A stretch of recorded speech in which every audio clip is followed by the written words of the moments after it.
Okay, let me get this off the screen. All right, hey, look, I got some custom little words on the screen. I haven't done that since I've been on StreamYard, but I'm using OBS. Sorry for the delay. I wanted to get on sooner, but I was waiting for my food to come out of the oven. Just gonna have me some little pizza here. Just one of those little party pizzas you would buy for a few dollars. I probably can't see very well. Unless I focus down on the webcam. There we go. Nothing too special. Just got my little snack here. But, alright. Let me refocus the webcam. First time I've done one of these in a while. Where's my American Nightmare Cody Road shirt that I got last year at the WWE show we had here Midnight Raw in Wichita, Kansas. But tonight, Money in the Bank is in Canada, and they just got done doing both the American National Anthem and the Canadian National Anthem, because, of course, WWE being an American-based company doing a show in Canada tonight. You would think this was a hockey game, because I know in hockey games they do both the American and Canadian national anthems, depending on if it's an American team taking on a Canadian team. Still trying to... Alright, well, that's the best I can do with the webcam. I might have to move back a little. Alright. But anyways, I hope you guys are all ready for the show. Who's watching? I'm just waiting to see who all jumps on. Of course, shout-outs to both TN Couponer and the Gaming Heel. You guys were both on my earlier stream, so maybe you guys will join to watch along, whoever else wants to join. So, yeah, just want to make sure I got a good setup here. I need my pizza here. Now, if I have to get up at any point, because I have... Oh, wow. Very cool. They're showing the little graphics for the start of the show, the heist. Make it like it's right out of a movie, like out of like the Green Hornet. I'm going to try to turn the volume down because I want to be careful. I don't want to get copyright claim from WWE. Hopefully it doesn't pick up on the boom mic. That's why I want to make sure I can hear what's going on, but also be able to, I guess I don't really need the other earbud. I'm going to take one out so you guys can still hear me through the mic. And hope it doesn't, hear sort of crunching with the pizza.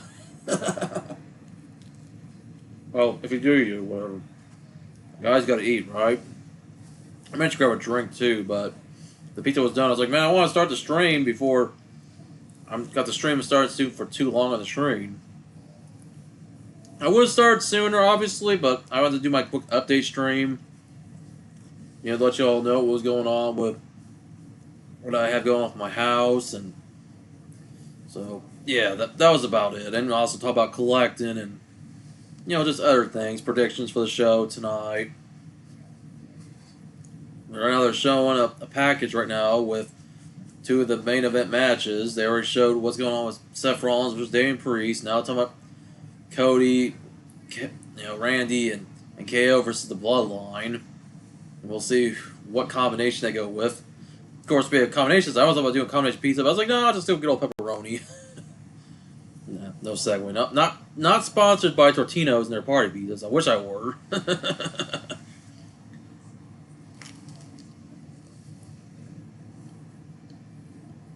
Now they're showing the women's Money in the Bank and the men's too. All those competitors.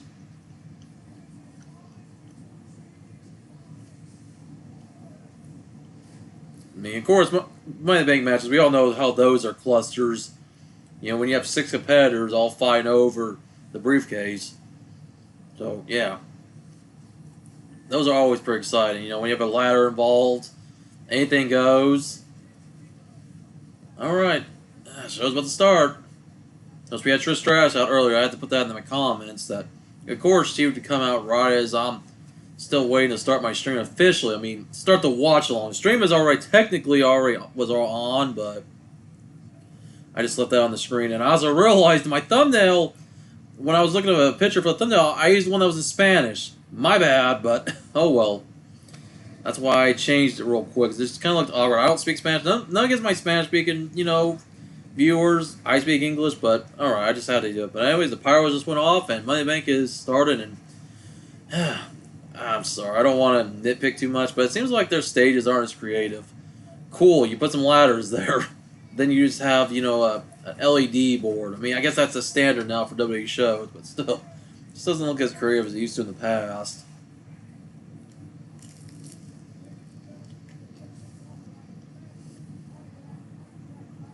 Anyway, something doesn't mind if I'm eating while I'm streaming because I gotta eat.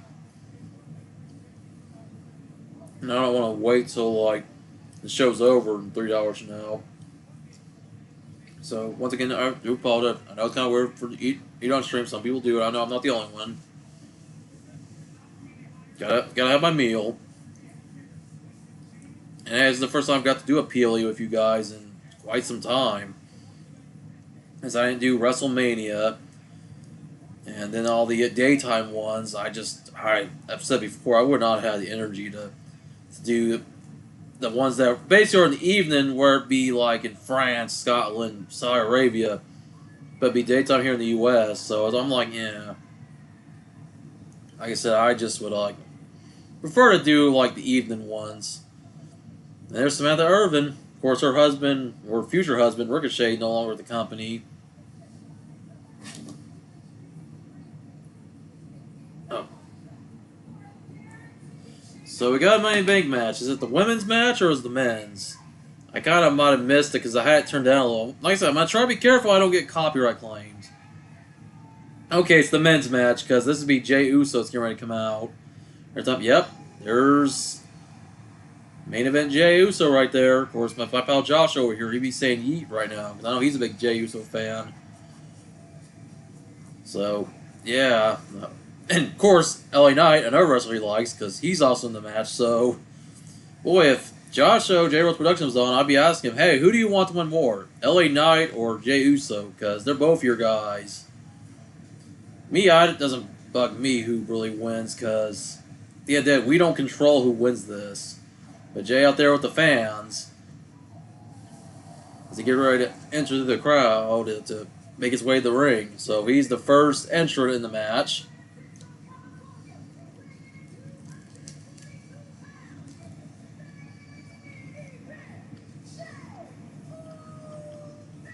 Can't see what I'm viewing right now. I want to see. Let's look at my OBS real quick. So right now, it says I've got excellent. 0 concurrent viewers. Yeah. Hope this is live, because if not, it should be. Oh, there we go. Finally, somebody joins in. There you go. The Gaming Heel, Ilias. Welcome, dude. Glad you're finally here. Because I'm not viewing on my browser, which I might do that here in a sec. I had to mute my desktop audio so it's not playing in the background. So, hope everything's going good, you know.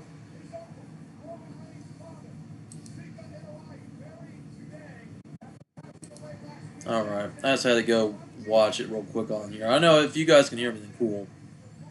I'm just making sure that doesn't hopefully interfere with me going to the browser while I must use my voice. Okay, you got a feed. I figured it. Yeah, you're probably finding your way to also watch this while also watching me. So yeah, we got a hell of a show going on tonight. So, like I said, the men's Money in the Bank match will open up the show. So that means the women's will be a little bit later before the main event. But right now we got main event Jey Uso. Like I said, the first entrant out. We'll see who enters next.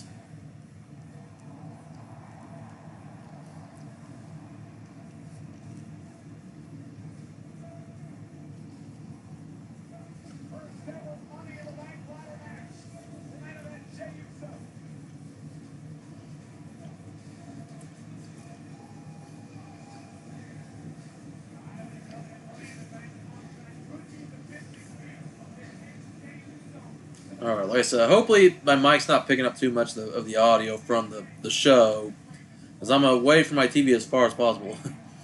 Because I want to be careful. I've already learned in the past if I ever have to leave the room and I don't mute my audio, and enough of it gets picked up, I get a copyright claim. And worst case scenario, it just blocks my stream worldwide.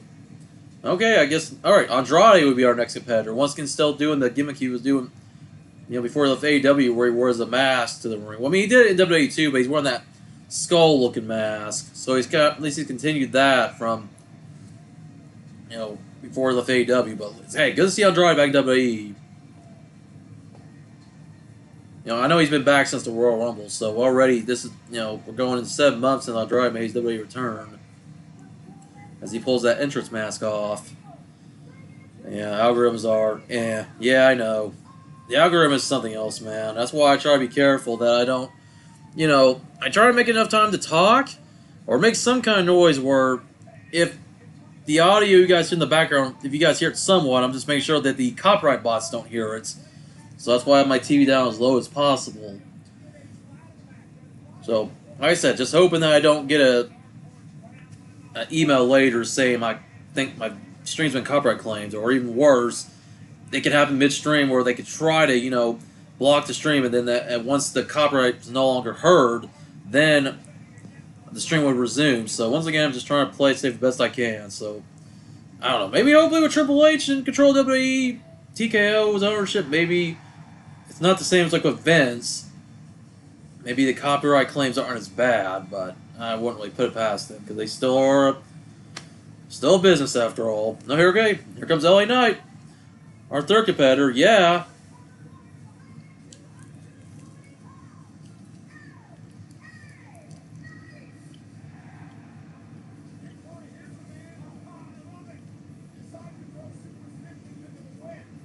To any new viewers, I'm sorry I'm not reacting right as much as I should. Okay, no problem hearing the PLE audio on my end. Alright, good. At least now I got the audio low enough to where my mic's not picking it up. So want to make sure. Hey, as long as you guys hear it on your ends, whatever you're watching, whether it be a Peacock or another way to watch it, cool. If you're, because I just want to make sure that the one that I'm watching doesn't pick up on my mic. So, alright, appreciate that. I mean, it might pick up a little bit, but like I said, I just want to make sure just for the sake of avoiding copyright claims. Fans definitely behind LA Knight. Let's probably have 3 of the favorites already in the match. At least when it comes to the faces. I guess, well, LA Knight and Jey Uso for sure are faces. Andrade, maybe more of a tweener. He can still be kind of heelish at times. Now here's a guy that I know everybody is not behind. And boy, at one point, in kayfabe, I think everybody thought he was dead. Chad Gable, when the White Six made their debut, and he was one of the many victims in the back. Of course, it's kind of what he kind of deserved for what he'd been doing to Otis, Maxine, and Akira, like how he would treat them. Treating his Alpha Academy proteges. Now he's all by himself. They're not with him to support him. He's got to do it on his own. I mean, he's every man for himself, and he would need Otis and Akira to help him out, but nope. After how he treated them, sorry, Chad. You're on your own, buddy. Oh, yeah.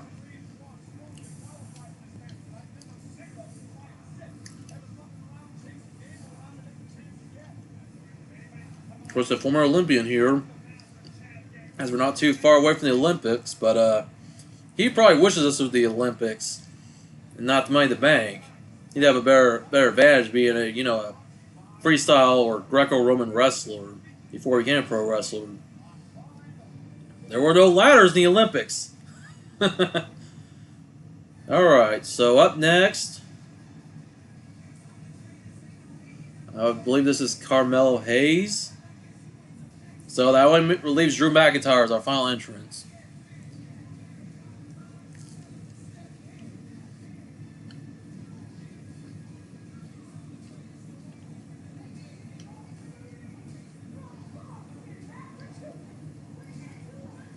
So, alright, so we already got Carmelo out.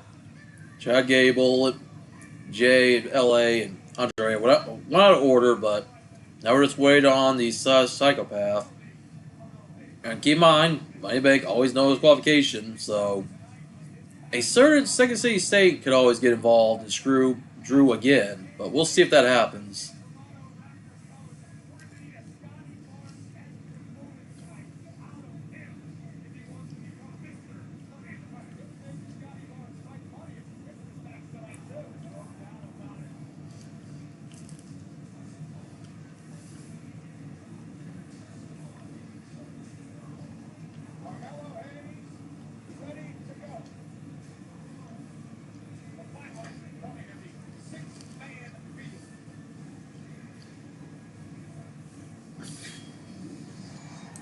Yep, there he is.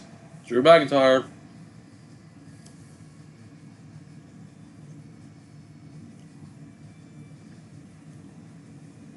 And of course, one of the few men in this match who is a former world champion. At least we're talking about WWE. And if you don't include the XT title, because Carmella Hayes and Andrade are former XT champions, LA Knight, under Eli Drake, formerly held the Impact TNA World title back during that time. And, well, I mean, Jack Gable is an Olympian. I don't know if he ever won a gold medal. I don't know if they count that as a world title. Jey Uso has only been a tag champion. I mean, anybody right now would have the, much to gain to get that briefcase, chance to the future world title shot, especially with Drew being a former world champion just as of a few months ago when he won and lost the title the same night at WrestleMania. Boy, if he were to win tonight and try to cash in the match between Damian and Seth, once again, depending on whether not Punk gets involved here in the Money in the Bank or not, or Punk can always wait if Drew were to win, and then Drew tries to cash in later, Punk can stop him. So, once again, anything can happen. That's the one thing about the Money in the Bank that is, there's many good things about the Money in the Bank, how makes it enjoyable, just how unpredictable it can be. You never know what can happen. Even when you think you know what's going to happen, you don't always know. I mean, that's the best way I can explain it, I guess, right? But alright, I'm just looking back and forth. I mean, I have my OBS chat open, but I try to check over on my computer when I need to, in case I need to watch out for any new people that do subscribe. And I have, if we have good comments, cool, but if I get any spam bots that subscribe and after 5 minutes they try to blow up my chat, I'll be ready to, get that bad hammer out. So, yeah, I'll be watching for those. But I haven't had any of those in a while, thankfully. So we'll see how long that takes. So this is a 3-hour show. Maybe almost 4 hours, I guess, if it started at 6 o'clock and it would end usually 6 o'clock Central Time. That'd be 7 o'clock, of course, your time, Ilios. And, everywhere else in the world, you guys are. Check your time zones. 4 time zones now. Yep, here we go.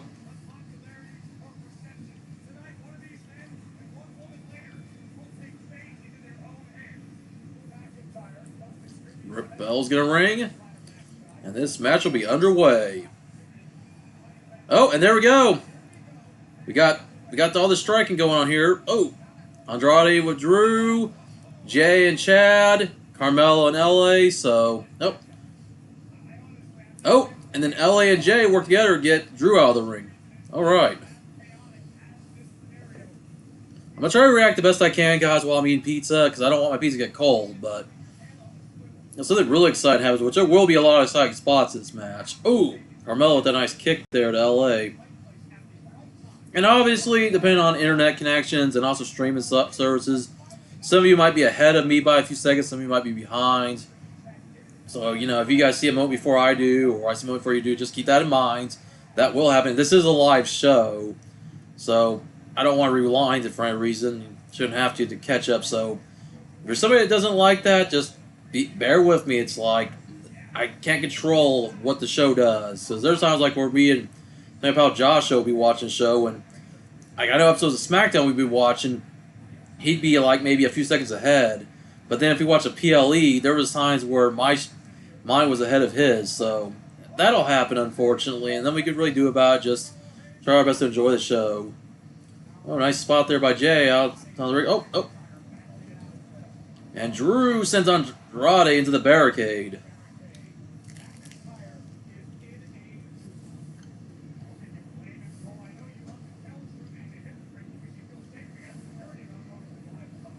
Oh, watch out, guys. And Drew takes Jay and LA down the ladder. Oh, there goes over Chad. Oh, watch out, Carmelo. You're next. Oh, that flip. Damn, that's a good way of selling it. Oh. Drew looking to end this early. Everybody's down but him. Oh, if he gets it this early, no, okay. I'm all for you win, Drew, but it's way too early. We are only, 20 minutes into the show.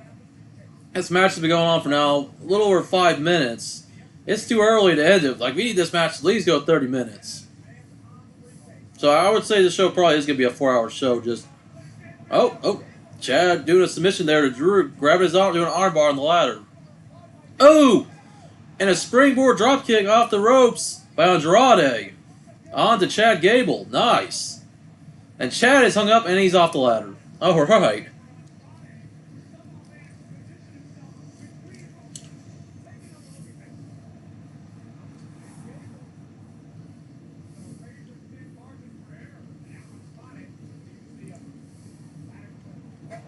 Oh, and Andrade gets Drew down with the ladder. Then Andrade gets Olay with the ladder. Ooh.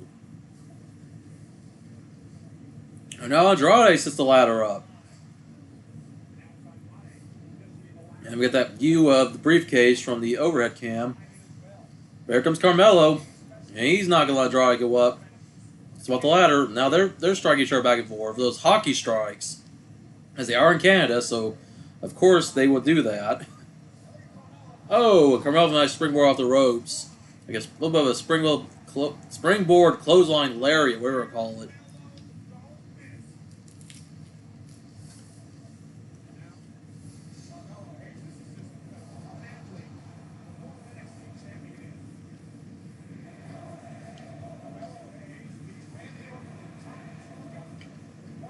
The fans yell, "We want tables." I mean, nice. We haven't had TLC in a long time because the TLC pay-per-view was retired.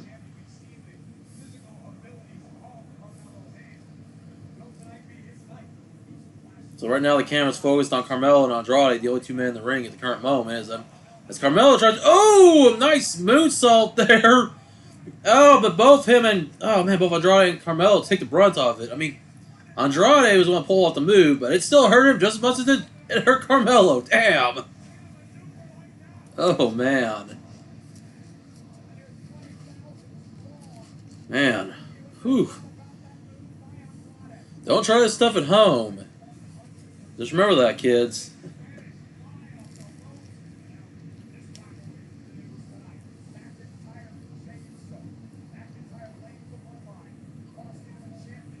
Of course, Jay and Drew do have that history back when Jey Uso was part of the original Bloodline as a heel. So yeah.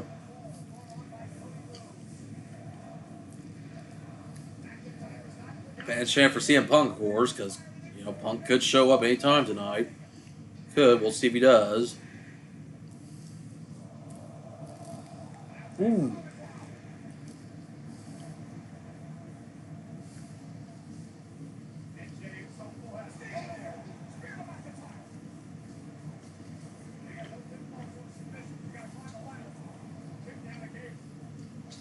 Ooh.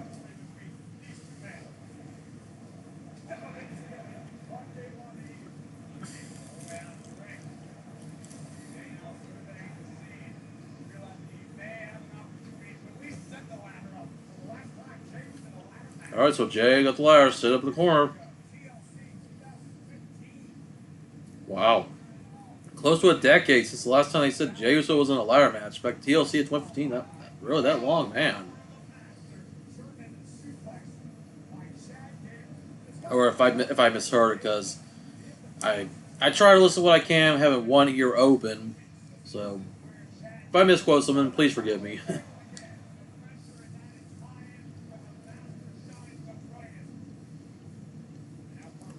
Oh. Carmelo catches, Carmelo caught by Cab. Ooh.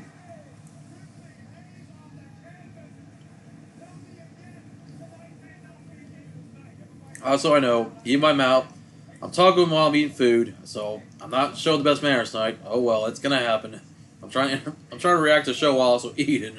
But I'm just about done. After this, there's a show. I'll maybe get a drink. I'm gonna try my best not to eat anything else, so I can enjoy the show the best I can.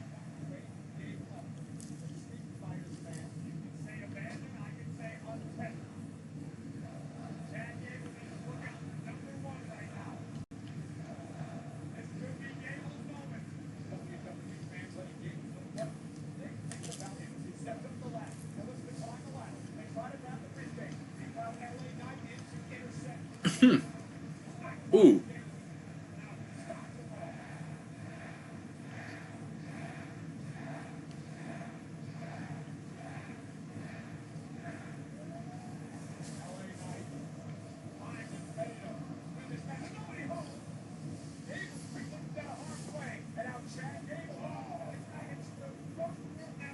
Okay. Alright, I'm done eating now. No more me having bad manners, at least for now, unless I make any sounds to make. Alright, I'm trying to readjust this. Alright, well, I'm going to lean back, so. Funny you mentioned UPW earlier, because I was checking out No Mercy Prototype. Oh, cool. Alright, we'll talk more about that again later, but for now, let's get back to this. I'm going to readjust the camera a little.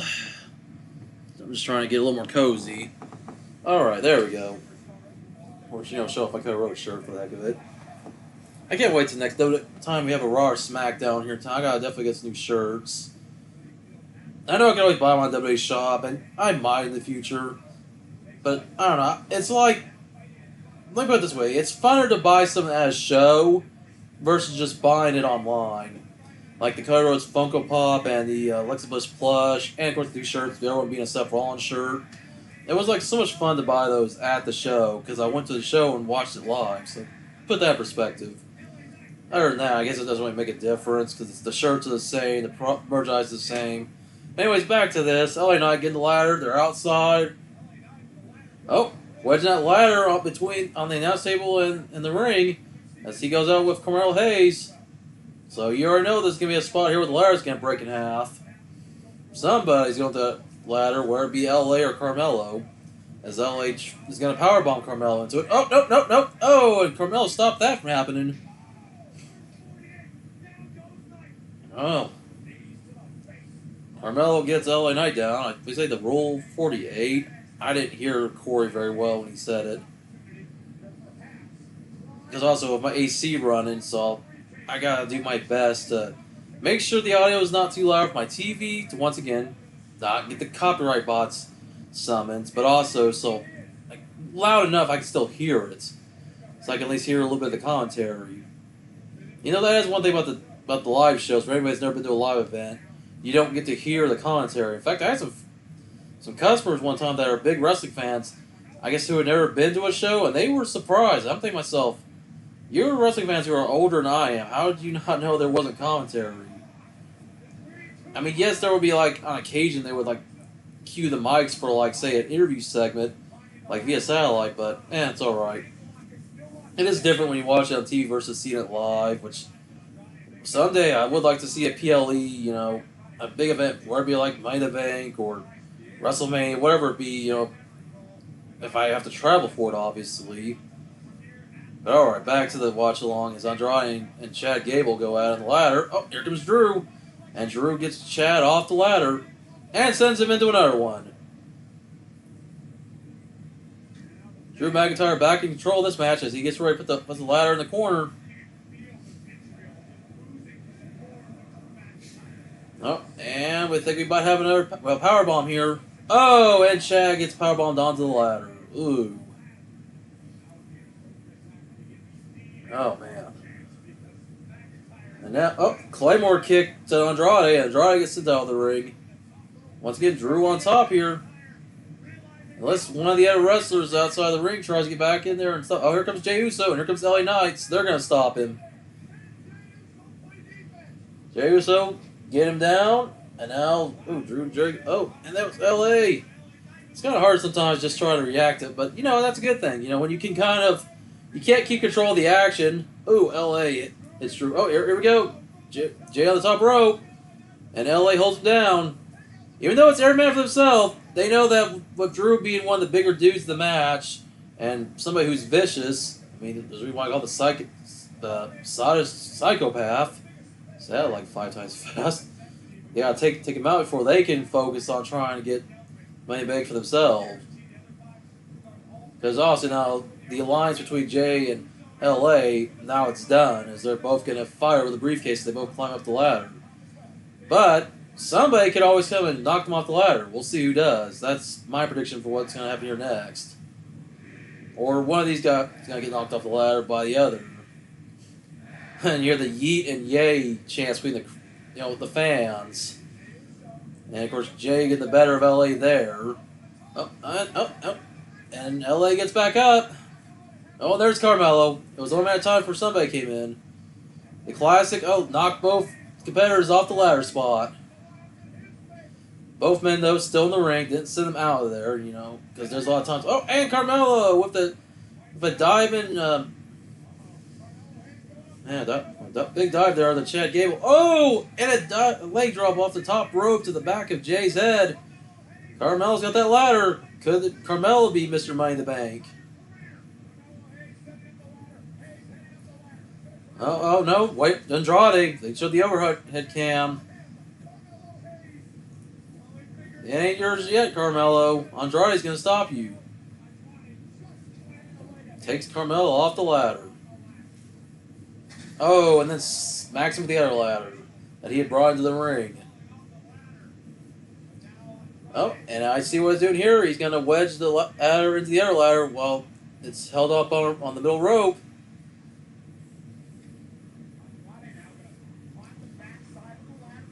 Oh, yeah. He thinks that's going to stop Carmelo from climbing up. No, you just made a little bit easier for him. He had to skip the bottom two rungs. Maybe focus on taking Carmelo out first. Oh, here's LA Knight. He's still in it, yeah. And also, I'm not trying to say I'm predicting this, but obviously that ladder, yeah. I knew that ladder was going to get playing, and it was going to hurt Andrade for him to put it there. As both he and Carmelo go through that ladder that was wedged in the rope and the other ladder. So that did not benefit you, Andrade. Oh, that kid's like, no. I can tell that kid's a Jey Uso fan. Definitely not the Yeet shirt he's wearing. He wants his boy Jay to go in there and get it. But LA climbing. Nope. Here comes Chad Gable. The former Shorty G. Oh, and he's going to do a German suplex to LA off the ladder. But LA's not letting it happen. And oh no! You need to do more, Chad, as he pulls LA off the ladder. Oh, here we go. Trying to go for his finish. Nope. Chad trying to suplex him. Oh, and Chad sends LA into the rope and then into the ladder. The ladder's now knocked away.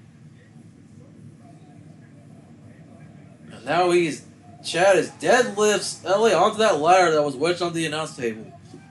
Ooh. Oh boy, and that could have really hurt him. I hope nothing got twisted on LA Knight. The refs are going to check on him, because that could have been a real dangerous spot. Right? I mean, it was dangerous to begin with, but that could have injured him. Uh-oh. Chad's about to go for it. Nope, not if Jey Uso has anything to say about it.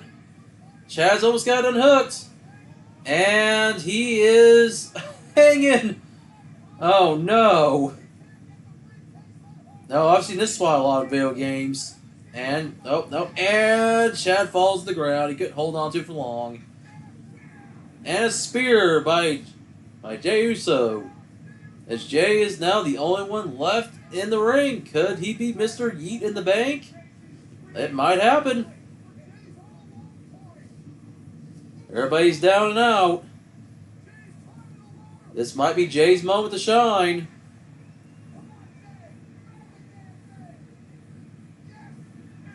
If you predicted Jey Uso, you were... No!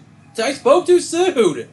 Drew McIntyre with a ladder knocks Jay off the ladder and a Claymore for his troubles. I'll be honest with you guys, I always thought it was really... I mean, it's not over yet, but hey, looks like Drew might get it here. As Drew climbs that ladder. Sorry if I'm not looking at your guys' comments if anyone is commenting. If not, and Drew McIntyre is the Money in the Bank. Mr. Money in the Bank. Okay, but you know, that's alright. That means now Drew has a guaranteed world title shot. Regardless of who wins tonight between Damian and Seth, Drew will have his title opportunity again. You know, and of course, it's not just for the world title. He could go after the WWE Championship too if he decided he wanted to go to SmackDown. But he's obviously going to want the world title again because he did win at WrestleMania and lost it. And he has bad blood with both Seth and Damian. And of course with Punk, the man who cost him not just once, but twice. And possibility could always cost him again. And keep in mind, whoever wins tonight, and regardless if Drew catches it or not, we'll still have to face Gunther at SummerSlam. So we'll have to see how that's going to go. Ooh, that spot right there with both Andrade and Carmelo going to the ladder. Man. Hey, Money in the Bank, the the namesake match never fails to deliver. At least on the men's side. Women's side, you know, it's like the women's side can be real good too. So I'm keeping the comments myself because I think my feed is running ahead, and I don't want to spoil it. Oh, really? Okay. That I kind of prefer. I'm not gonna tell people not to spoil it for me, but at the same time, I might not look at comments in case anybody else jumps in and comments and says, "Oh, this person won," before I see the result. That's one thing I kind of wish that, like when you watch a football game, for example, on broadcast TV, how everybody's feeds would normally be in sync, but nowadays with streaming services, regardless of how good your internet might be, it's like everybody's either a second ahead, a second behind.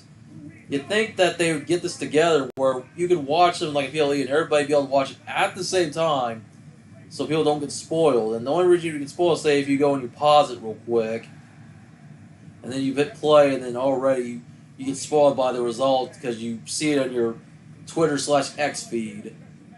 So, it's whatever. It can't be perfect. That's why I'm glad, it's probably best, if you don't spoil it. I mean, I'm kind of trying not to spoil for everybody, but if I do, I do. That's why it's a watch-along. It's mine. There's other watch-alongs too. I'm one of some odd 100 million that are probably doing the same watch-along streams on YouTube right now, so I'm just lucky to have, mine up tonight. And if I'm back for SummerSlam, maybe. I know that's, not too far from now. Oh, God. They're showing a commercial for Amazon Prime, The Boys, and a girl had snakes come out of her mouth. That was weird. Of course, I don't know. The commercial might vary for some people, depending on what streaming service you're watching on if you're not here in America. But, of course, me and Ilios, aka the Gaming Guild, we are both here in America, so we both be seeing on the Peacock feed. Whether you're watching it through Peacock or you're watching it through somebody else's Peacock, maybe they're streaming it for you. But either way, NXT Heatwave Toronto, which I won't be home for, unfortunately. I don't know if it's going to be on the evening, but I got to work tomorrow, so I'm going to probably miss it.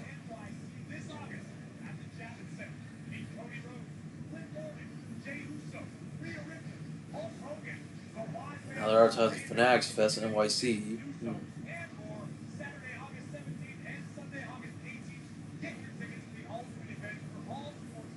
Just look at that nice skyline of there in Toronto.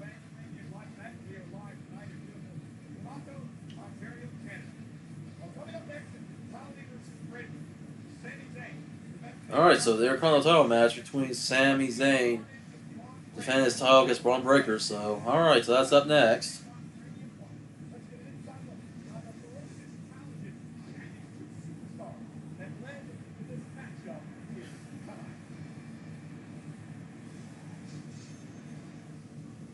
So, yeah, now they're going to show the highlight package for Sami Zayn, who's been champion since WrestleMania, defeating Gunther.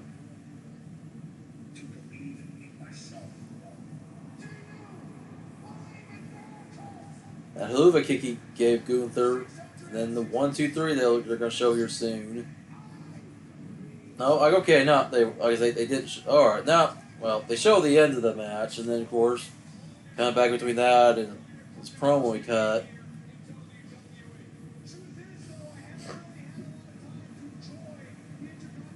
And his feud with Chad Gable. And once again, part of the... I'm going to say this. I guess Chad came up short. Just like he came up short in the Money in the Bank just now. Months ago, he came up short in his Intercontinental title match against champion Sami.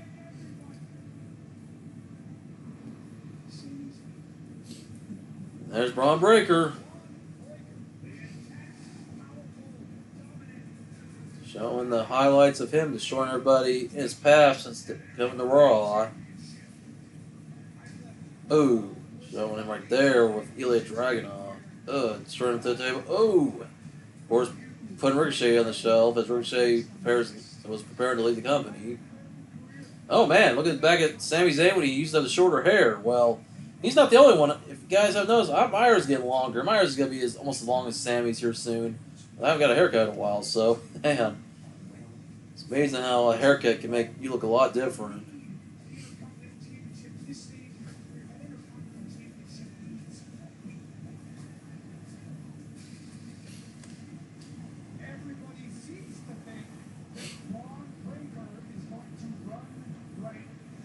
Well, well, Sammy, I mean, he does run right through his opponents. I mean, and he kind of has run right through you, but also Sammy has gotten the better of Braun in this feud, especially when there was been other people involved like Ludwig Kaiser. And Ludwig thought he was gonna get one over, and then I remember they showed that. Like, well, they're not showing it now, but I remember I watched some Raw highlights where Ludwig was about to do some to Sammy, runs around the ring, and then Braun's like, "Nope, that's my thing," and speared him. And you know the cool camera angles they'll show nowadays, not the Kevin Dunn ones, because Kevin Dunn, he's done. I think we're all glad he's not there anymore. But enough about him. He's not the focus of this. Not as good as you think you are, Sammy says. But Braun's like, nope. Showing them once again the highlights here. Braun spearing Sammy. And then show him run around the ring. Oh, and they showed when Sammy did that leapfrog.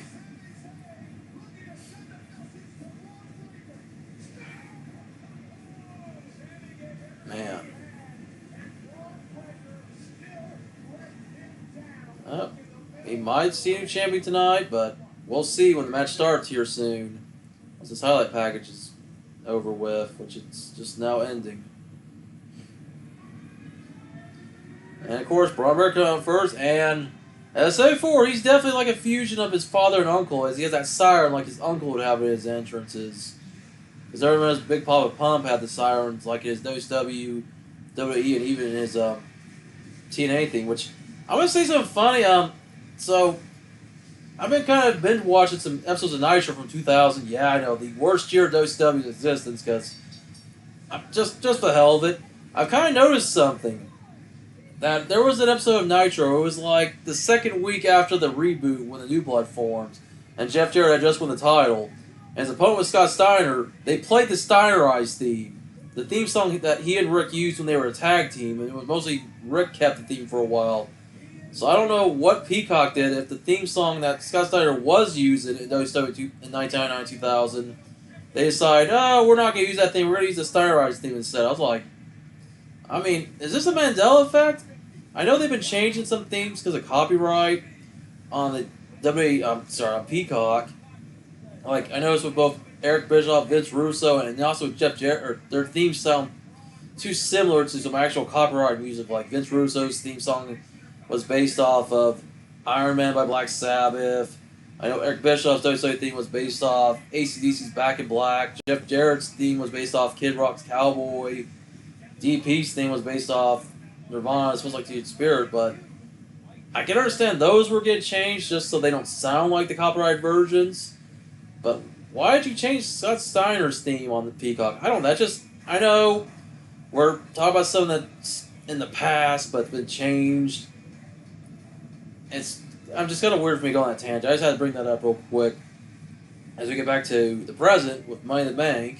As here comes Sami Zayn. Of course, Sami Zayn, this is his home country. Even though he's from Montreal, the fans of Toronto love him just as much, because he is a Canadian. So he still has that home country advantage, even if it's not his hometown. But then again, Sami's loved everywhere. Doesn't matter if it's in Canada, here in America, UK, Australia, you name it. He's loved everywhere since he came in face again.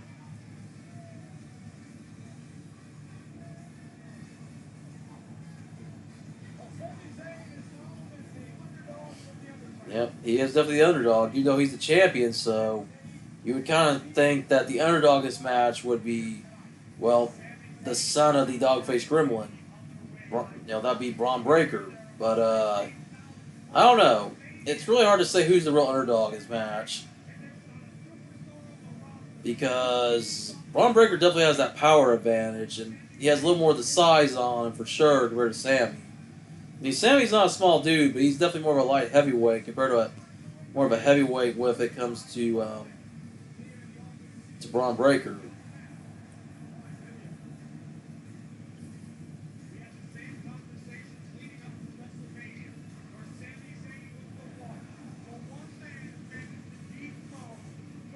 All right. Ready to get this match underway. Sammy gets that title off.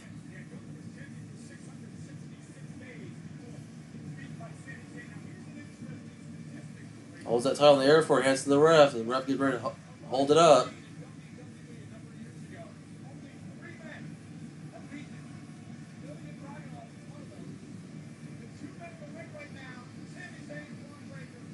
Well, the other, so only 3 minutes, as Michael just mentioned, to beat Gunther. And 2 of them right there.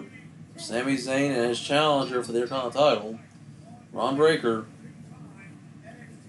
Here we go, match is underway.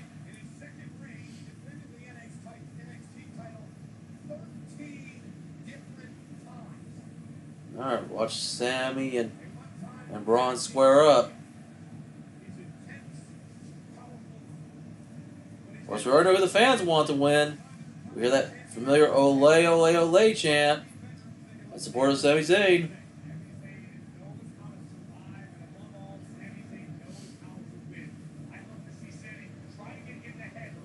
Alright, they're tied up, and Braun Breaker just throws Sami over the head of it like he's nothing.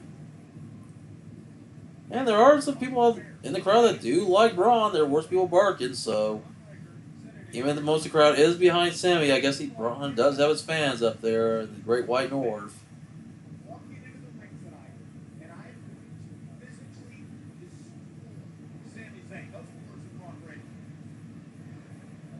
Might see some good chain wrestling here. Oh, Braun getting the better of Sami there.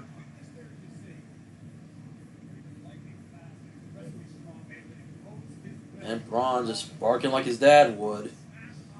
Channeling his inner Rick Steiner. Like, Dad, I'm going to bark like you. Bark at my opponents. But as I said before, he's definitely like a fusion of both his dad and his uncle. Like, he definitely acts both like, you know, his father, Dr. Rick Steiner, and definitely a lot like Big Papa Pump Scott Steiner. With his arms behind his back, and Sami slaps him.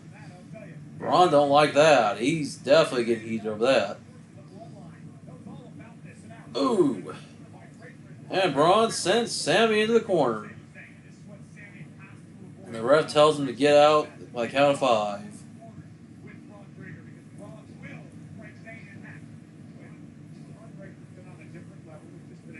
Ooh. Nice elbow there by Sami. Oh, and Sami now getting the better of Braun again. As he gets Braun down with that top rope move.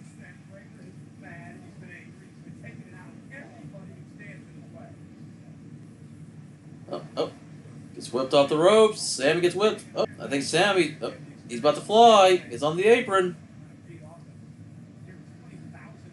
He's waiting, trying to make the right spot. Oh, Braun could not catch him, and Braun got that move. As Sami gets back up, man. And we go to the replay.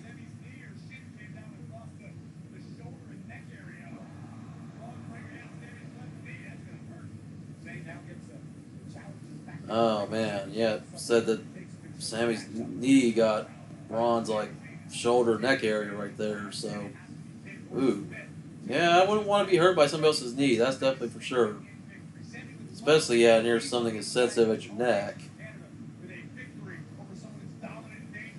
Alright.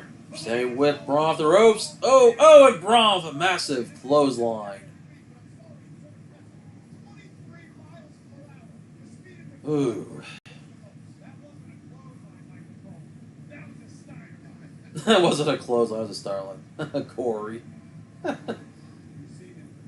Well, yeah, because we all know that, especially Scott Steiner was known for like changing the mood names like the Frankensteiner, like, yeah.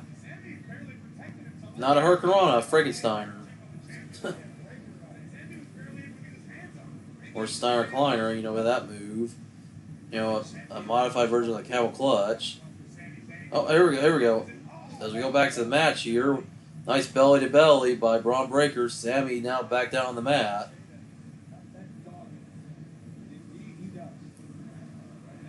Sammy just trying to get himself back together after that one.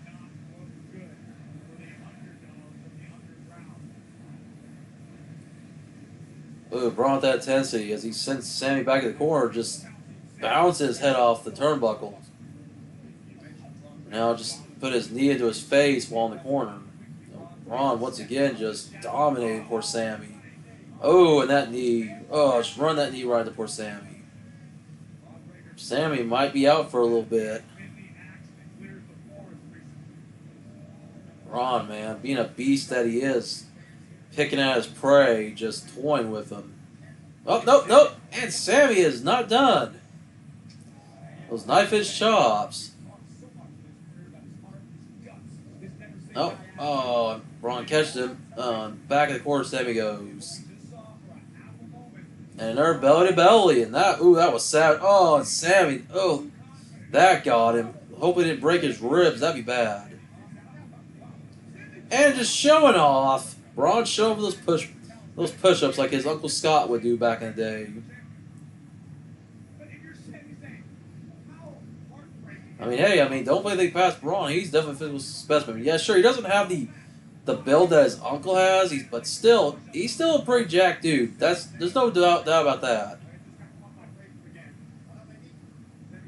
Oh man, Braun's got Sammy a little bit of a hold here. Sammy tries to fight out of it. Sammy striking Braun with those elbows, striking release, and Braun does release him. Oops, there we go. Sammy's got there. And a tornado DDT, nice. And Sammy go for the pin now. No, 2. He had to get Braun away from the ropes because they almost got a rope break, but still got the 2 count. Sammy, of course, using his speed to his advantage. Because as fast as Braun can be, Braun's, a good mixture of speed and power, but Sammy's got definitely more of the speed on his side.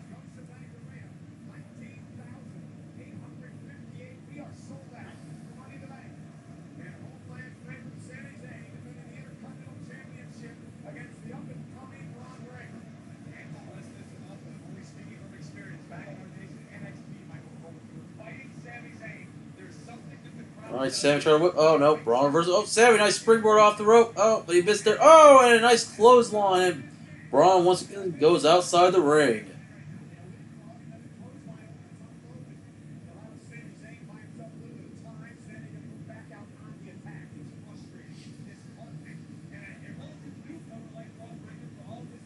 Ooh.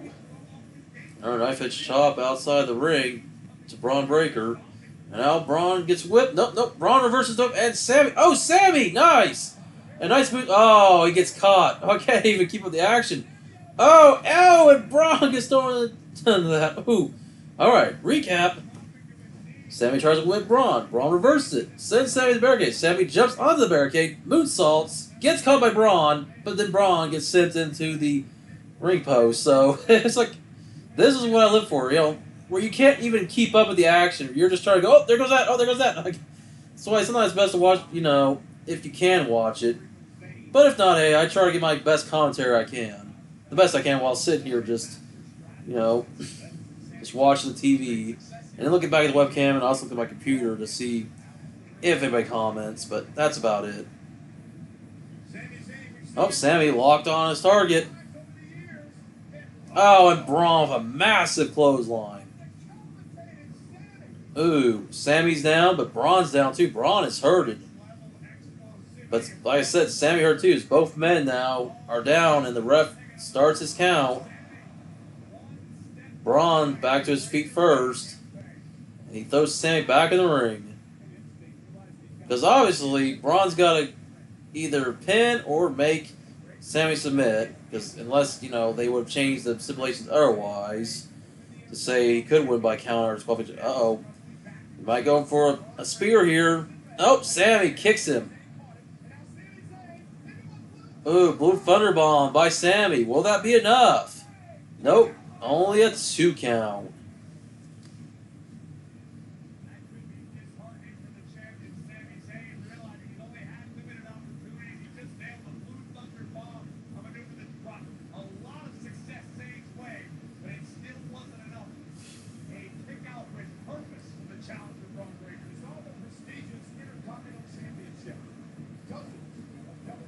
All right.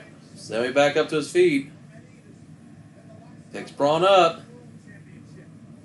But Braun sends Sammy back into the corner. But Sammy strikes. Oh, no, Braun gets the better of him. Striking him while he's in the corner. Puts him up on the top rope. Could he go for a Frankensteiner? What? No. Sammy gonna try to go for another tornado DDT. Oh, no. And Braun stopped that. Slapping Sammy in the face. Yep. Going for that Frankensteiner. Made famous by his uncle. Oh, man. Braun almost had it there. Braun gets a 2 count. Sammy still in this. Sammy not ready to lose his title just yet. But that sick Frankensteiner.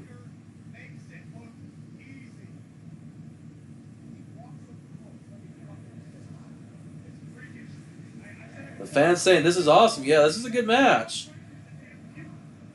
This was good spots in this match between both Sammy and Braun, just having their good clashing of styles here.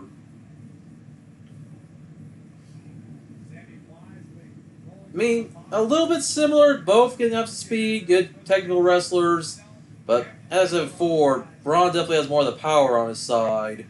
And hey, you mix that with speed, it's a back combination. As yeah, he's about to run around the ring, and we know what happens next.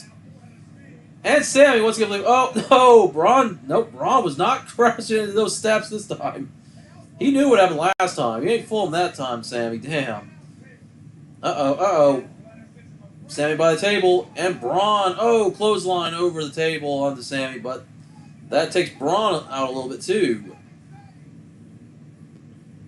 Oh boy. See that replay. With that clothesline to the table on the Sammy, but it still got Braun too as he got the impact down as he hit the table as well. Ooh.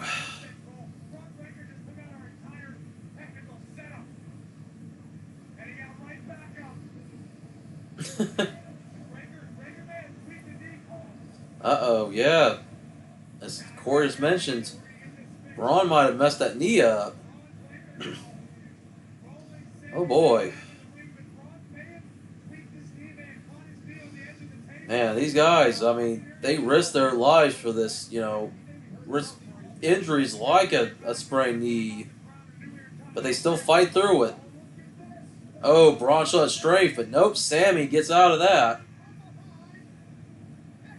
Exploder under the corner, and Braun is down again. Sammy, if he can wait for Braun to get back up, go for that haluva kick, and it can be all over.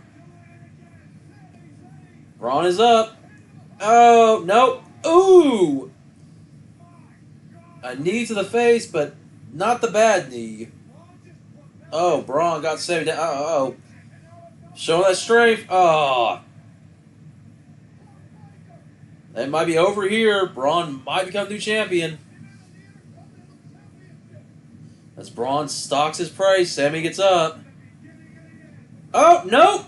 Oh, no! Sammy kicked Braun. That spear was not happening. Ooh. Haluva kick. That might be over right here. 1, 2, 3. And still, Intercontinental Champion. Well, hey, I'm fine with that. Even though I did think Braun couldn't win tonight, at the same time, hey, Sammy, he definitely conquered him. You can definitely say he was the underdog, even though he came in as the champion, and he still is the champion.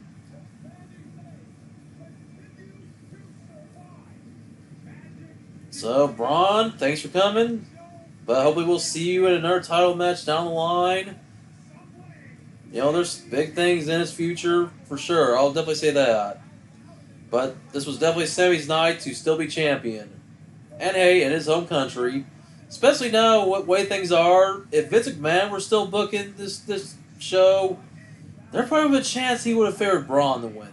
Not that it's a bad thing, but we know how Vince likes to make people lose in a place that would favor them. Like I said, this is home country, not so much his hometown. If they were back in Montreal, it'd be, his hometown, Montreal, Quebec, but still in Toronto, Ontario tonight. But hey, he's in Canada. And, it's a feel-good moment for the Canadian crowd to see one of their own countrymen win. And that hula kick in the replay.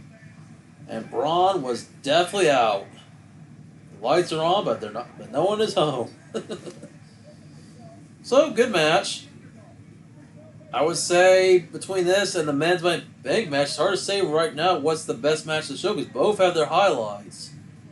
But as this is one of two singles matches on the show, as we still have the women's Money Bank match coming up, and of course, we'll have the 6-man tag with Cody and Orton and KO against the Bloodline, and seeing who will represent the Bloodline tonight. Yeah, definitely. You got that right. Definitely a good match. As there was now.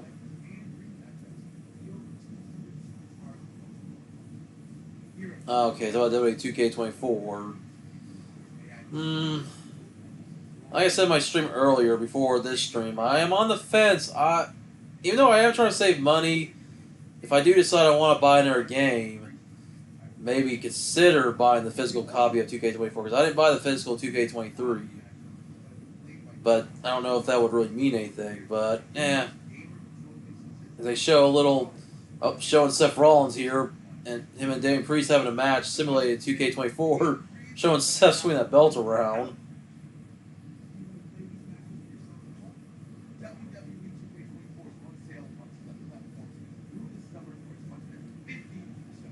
$50% off, eh? But that's just for the digital, obviously, not for the physical. So, I don't know. Like I said, after what 2K23 did to me, and how flawed it was, I'm still on the fence if I want to get 2K24. Oh, or it's got a little commercial here. I guess it's advertising SummerSlam, I think. They have Cody Rhodes in the car with somebody. No, never mind. It's for a different pay-per-view. October 5th, Atlanta.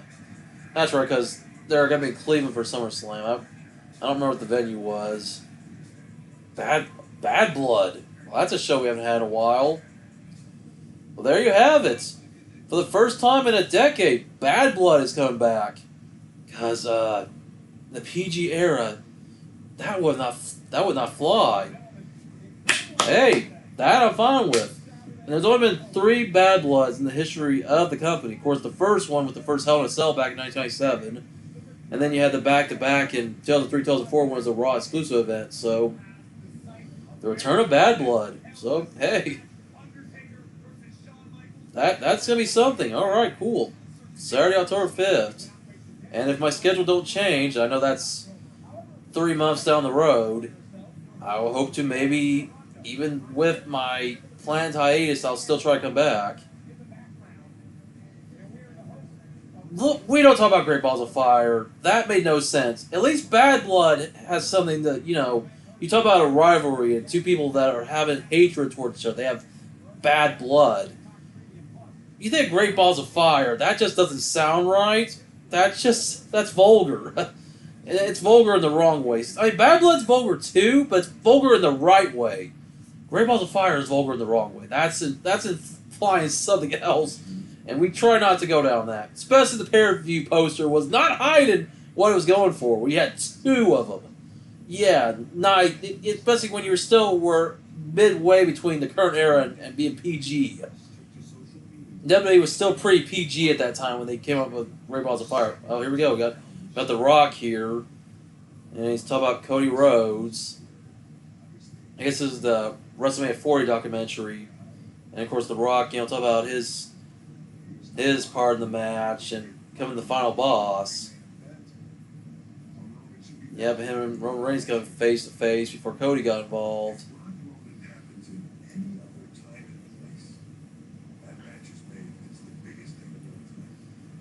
Alright, I'm about to grab a drink, guys, so I'm going to get up for a moment. I am going to mute my mic because I don't know how much this will get picked up if I do get up, so I'll be back in a sec, maybe like a few secs, just depending on how long it takes me to go grab my, Alright, do this, I'm going to mute it, and I'll be back. I just got to get a drink.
Alright, I am back.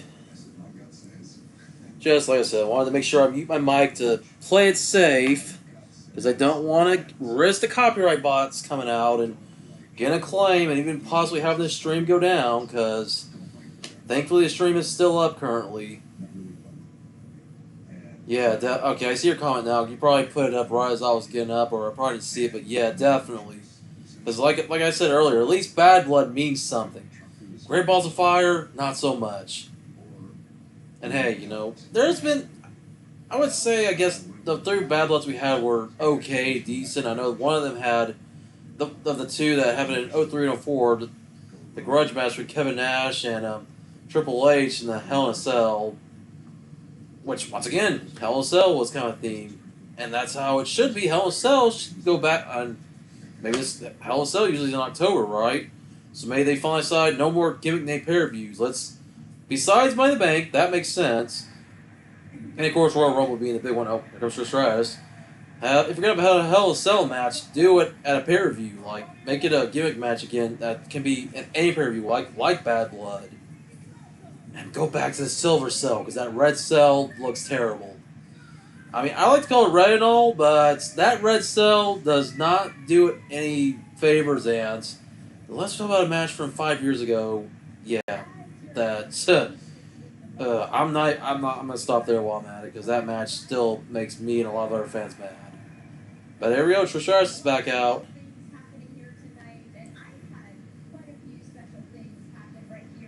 Of course, Trish Stratus, the hometown girl in her home of Toronto, Ontario, Canada.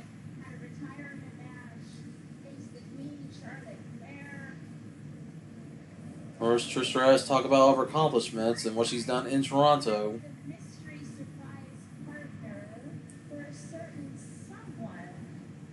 And they're showing that new Live and Loud meter. See if the Canadian fans get loud.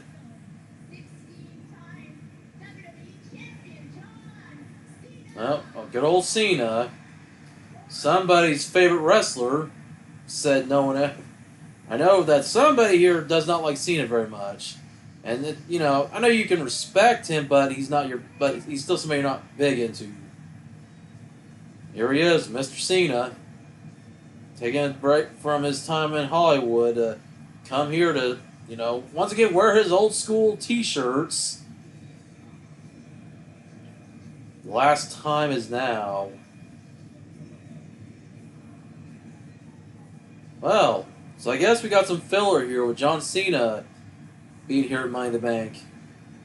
Because obviously he's not scheduled. And, I was going to bring this up earlier. I think one of the last times that I did do a stream, not the last time, but I know 2 years ago, 3 years ago, when me and my pal Josho, our pal Daryl's Productions, we were doing Money in the Bank, and when I saw John Cena come out, it was like wow.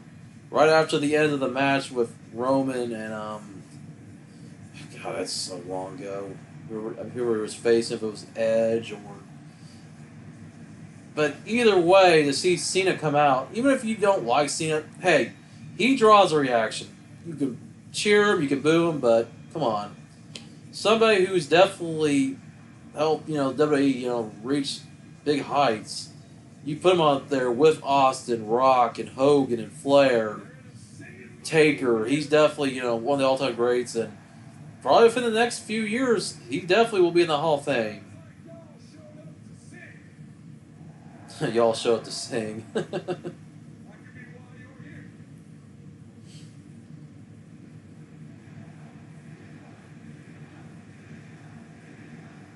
Hey, the fans of Canada actually giving Cena an ovation. But, it's kind of like what's there at The Rock and many other legends. It's like when a legend leaves for a while, they come back, and it's like the people who once disliked Cena now are root for him. Like, they're happy to see him again.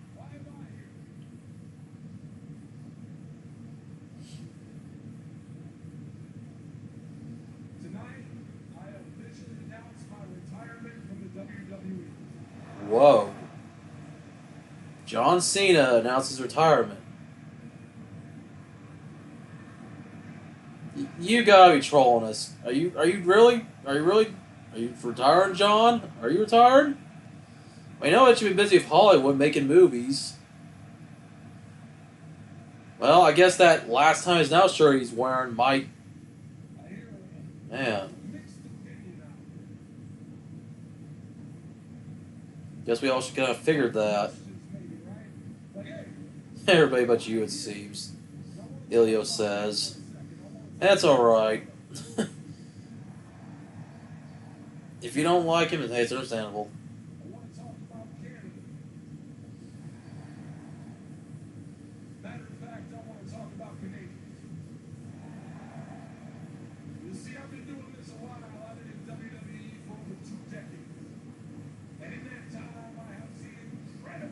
Talk about being WWE for over 2 decades. Man, crazy. Over 20 years.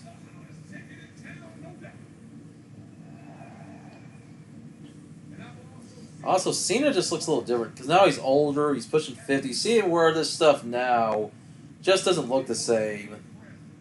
He definitely looks like he's still still pretty muscular, but it's like he definitely looks like he's kind of like, I don't know, shrunk a little. I guess, you know, as you get older, you don't look as big as you once did. And, oh, I saw Cena in a talk show appearance recently, like Kelly Clarkson, seeing how he looks now compared to how he looked a decade ago.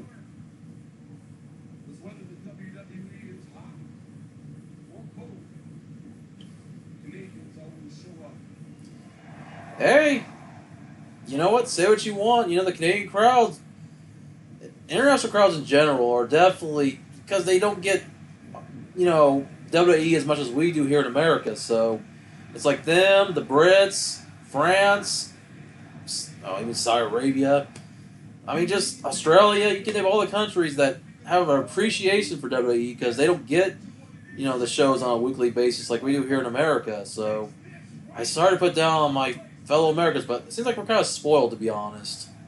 That's all right. You know, we already get a lot of shit for being Americans, but the Canadian fans, though, I mean, they are definitely into this.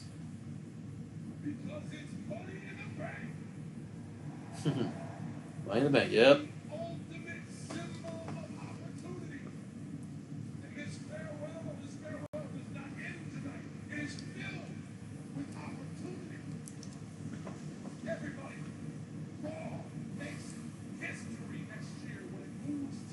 Yep. Raw moving to Netflix, as CM mentions.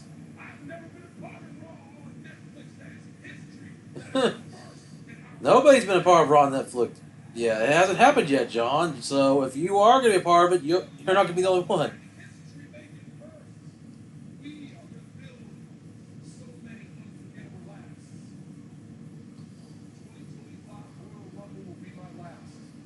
Yep, so... 20...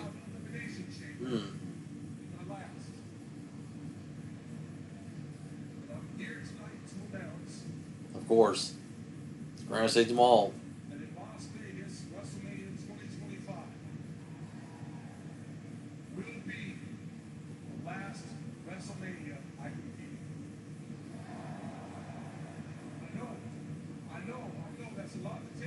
Probably a lot of questions out there, which is why I'm telling you right now, I am going to kick off the press conference right after the show, and I will be relaying any and all questions having to do with my retirement. You are not going to want to miss it.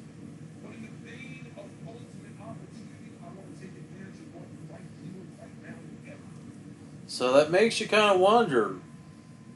Between Royal Rumble to WrestleMania of next year, he says goodbye. With WrestleMania being the end, could that mean Cena for the Royal Rumble 2025?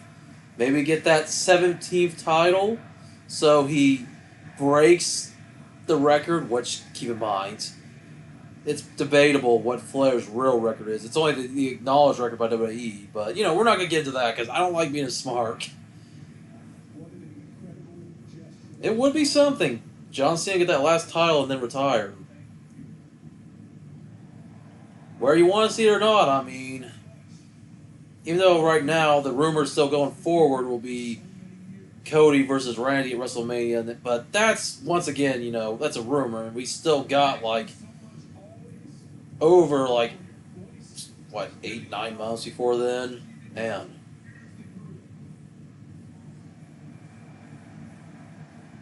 But man, Cena getting choked up here. I think I'm getting kind of choked up. Because I'm not going to lie to you, I was a big John Cena fan one time, and then it's not like I really started to dislike him. I just like, you know what? I kind of got a little bit like, alright, he's like, not the guy I really want to root for because the kids were getting into him, but I've always still respected Cena. It's just he became just the typical Superman-esque character. It got bland after a while, but hey, when he comes back after being gone doing movies, I mean, you see the pop he's getting. I mean, he's getting people that weren't even fans of him prior to it. But then again, keep this in mind. There's probably a lot of fans in the crowd right now who 10 years ago were kids and probably were Cena fans. So the ones who were kids are adults now, maybe just big Cena fans now as they were when they were kids. And even then, you might have fans who were still adults like me, 10, 20 years ago that might have not liked Cena back then, but now probably do. Minus one person, and once again, that's fine. You're probably not the only one in the world that probably will still never be a big, gigantic fan of him as a wrestler. But hey, he brings in the fans, where you like him or you don't. I mean, you can't deny the power that Cena brings. Like I said, you throw him up there with all-time greats. He's definitely a bona fide Hall of Famer, probably within the next 2 years. And now that he's already announced that he will be retiring at WrestleMania 41 of next year, so it's maybe arguable that by the time of WrestleMania 42, Cena might be on that first ballot for the Hall of Fame. If he isn't inducted at 41. Because it could be that. I mean, either way, he's definitely on the list. I mean, the people that we still have to wait on Hall of Fame inductions, obviously The Rock is definitely there too.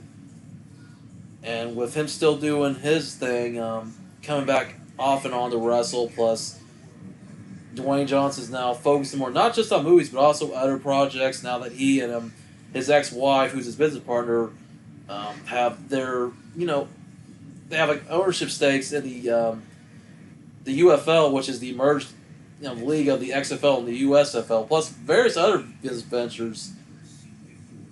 And there's other people I can think of, like, well, our current head of, operations, Triple H. I mean, I don't know if he's going to induct himself anytime soon. And then, this is a long shot. He's in AEW right now. Chris Jericho is about to be a future Hall of Famer. And there are a few others, but alright. That's why I'm not big into John Cena, the Superman character. I just can't get into it. However, I can acknowledge the ability as a wrestler. That being said, I'm willing to see what I can consider to be his final tour as a wrestler. Yeah, because obviously, you don't have to like the character. I mean, there's going to be a lot of characters in wrestling we're not going to like, but hey, like I said, you got to respect what Cena's done over the years and how he's definitely brought a lot of attention for both his time in the ring and his time outside of the ring, even with the charities he's done, with all the stuff he's done with Make-A-Wish. He's granted more wishes than almost any celebrity or anybody else. I mean, keep that in mind. He's like broke records in that aspect. But alright, we got the backstage segment. We got the Judgment Day as Damian Priest there with the rest of the Judgment Day, including Carlito, who is an affiliate. But could this be the last time we see... Oh, look at that face of Finn. Finn's got something on his mind. He said boss. It's crazy. It's really hard to say who the real boss of the Judgment Day is. Because it looked like at one time last year, you could almost said that, in a way, when Edge got kicked out, Finn Balor kind of took over. But then, in a way, because Damian and also Rhea were in the stable longer, that maybe either one of them could be considered the leader. Especially when Damian Priest got the Money in the Bank and then eventually cashed in and became world champion. And as of late, Damian's been kind of acting more like the leader. But, remember, when Edge got kicked out, it was by Finn. And Damian, you better watch your back, buddy. Especially the way Damian's back. Damian's been acting he's been showing more honor. Not just in that respect, but also with what's been going on with Liv Morgan and Dominic Mysterio. And how Damian's not buying this whole, Dom's not going behind Rhea's back and getting with Liv. And now we're seeing the highlights from when Seth lost the world title at WrestleMania, and Seth had to limp away and of course, take off, for injury. And then showing Drew telling Punk to suck it on the announce table as we see the cash in at Mania when Damien defeated Drew. But it could end tonight. It could end more than one way. You could see Damien lose the match, and we could see Seth become champion only for Drew to cash in, and Drew could probably win. Or we could still see Damien retain here by pinfall or submission or DQ, whether he's DQ'd or Seth's DQ'd, and then we can still see a cash in. I mean, anything can happen, especially like I said, with Drew McIntyre around with the Money in the Bank, we can see it turn into a triple threat. So anything can really happen tonight. Yep, fans going crazy. Oh. I was debating on wearing my Seth Rollins shirt today. Maybe next time there's a PLE and Seth's on, I'll probably wear my Seth shirt. Oh man, of course, showing the Shield. And then at Judgment Day, trying to be like the Shield and showing parallels between Damien and... Well, I mean, there is parallels. They both are the only two to cash in at Mania. Even though with Seth, he turned his cash in made it into a triple threat match, while Damien did after the match was over. But still, hey, parallels. In the show when Jay Madonna helped Damien retain.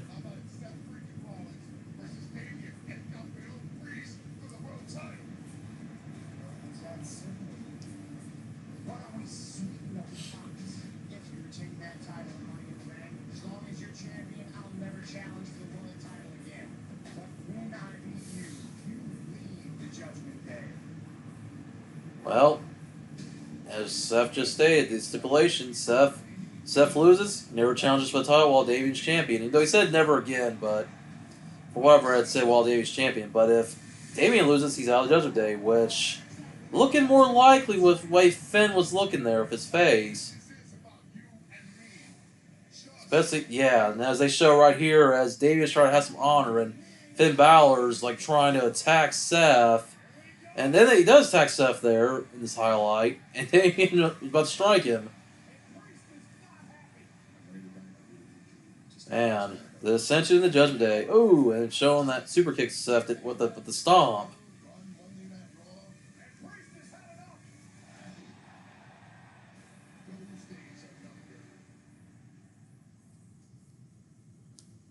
Alright, here we go. Burn it down. Here comes Seth freaking Rollins.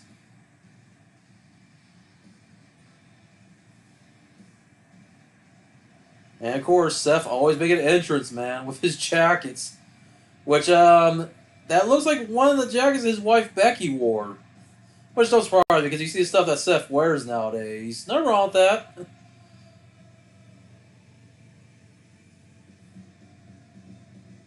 Of course, the Visionary, he's always got to wear something, fashionable. But really, his entrance at Mania on night 2, I mean, that was probably the best entrance of the day. And just having that all those people dressed up just following him as they're all dancing with him. That's still one of the best entrances that I've seen in WrestleMania history. All right, let's sing along. Oh. Oh,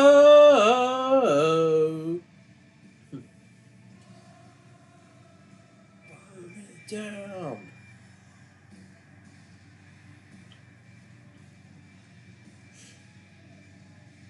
But yeah, quite the match we're gonna have here, guys. As we are midway through the show, and this is only the second hour. So it tells me that this will take up a good chunk of time. The women's match will take a good chunk of time. Then obviously the main event will probably take up the last 40 minutes of the runtime, which, if this is a 4-hour show, I would assume, or 3-hour show, I guess it would still be, well, if it's 4 hours, it'll end at 10 o'clock my time, but I don't know. We'll see. You know, if a show with only 5 matches on the card, which has been kind of the standard as of late, and nothing wrong with that. That actually beats what AEW does, where they have like 15 matches on the card, and hell, you got like all this stuff on your pre-show. Like you have like 4 matches on the pre-show, and then 11 more matches on the main card. Like that's just we all want good matches on our wrestling shows, but I feel like that's for like a standard episode of like say for AEW Dynamite, that's okay. But for like a pay-per-view in their case, unless it's like their biggest pay-per-view of the year, otherwise that's a little too much.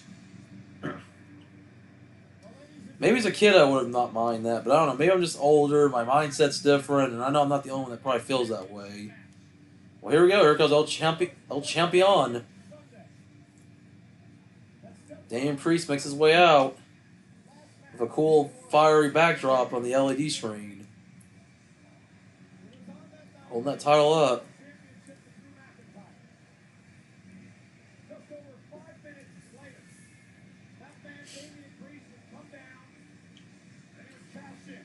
Yep, Damian walking into the ring with a belt over his shoulder. Has a nice cape on with a skull on his left shoulder. Kind of looking like a barbarian kind of in a way with what you know the entrance tire. Not maybe a barbarian, maybe almost kind of like He-Man somewhat.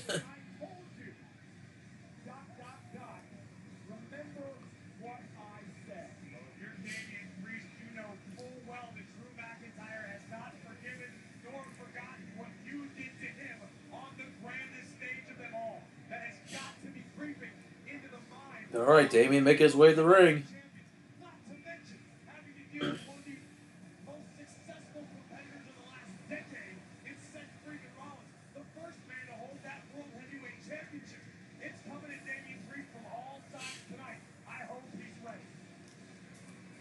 Damian once again now gonna hold that belt up as he gets on the top rope, showing his title up to the Toronto crowd as he plans on retaining, but that might not be up to him, especially if Finn has his way.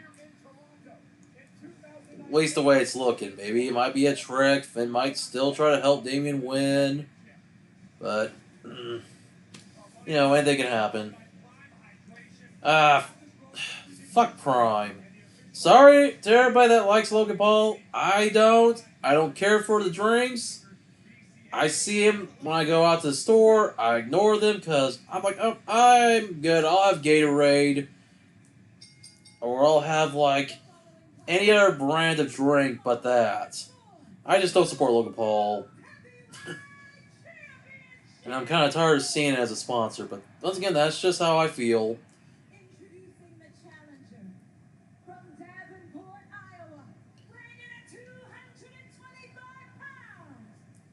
Seth freaking Rollins. Yeah.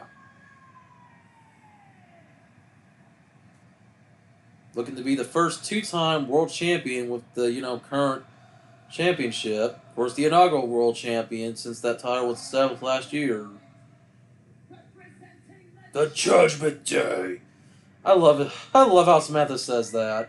Especially when I got to hear her say it live when Raw was here last year. Man, just how she puts so much, excitement into that. Because every, commentator has their way of saying things. Or not commentator, sorry, ring announcer, excuse me. Like how Tony Chimmel would say, the Radar Superstar. Every time Edge came out. Or with Justin Roberts, how he likes to add, extra letter when he says, Gian! Like Gian Cena or Gian Moxley. So Samantha Irva, she's got, her thing here with how she says the Judgment Day. And, of course, can't forget the late Howard Finkel. He just had his way of saying things.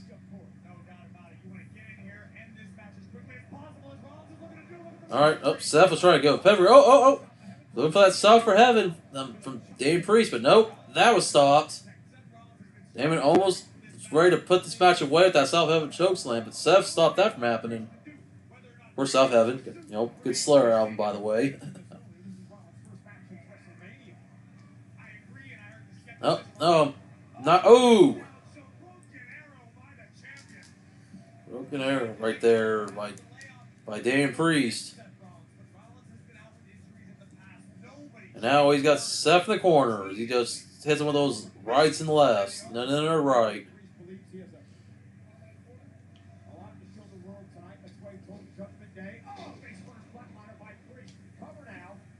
Oh, Flatliner, which something else I was going to kind of mention. Seeing that entrance attire actually made me more. I was kind of thinking about it. It reminded me of Mortis's attire from WCW, of course. Rest in peace, Chris Canyon. Somebody who hasn't been with us for like a good decade and a half or so since he passed on, but that's what that was kind of reminding me of.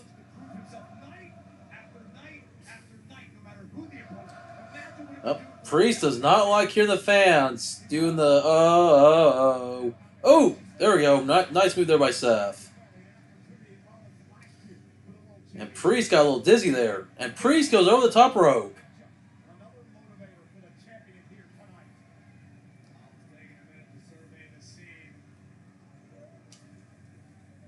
Seth, he's waiting. He's waiting for the Judgment Day to come out. He's selling. Come on. Come help your boy. You don't care if it's JD, if it's Carlito, if it's Dom, or of course Finn. Any one of those four that want to come out and help. Oh, and Seth, a nice dive and move there. Damien sent the table. Ooh.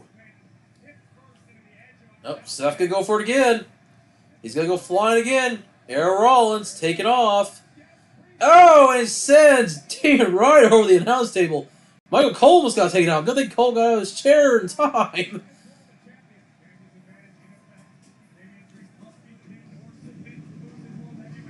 Seth is all fired up. Burn it down. Yeah.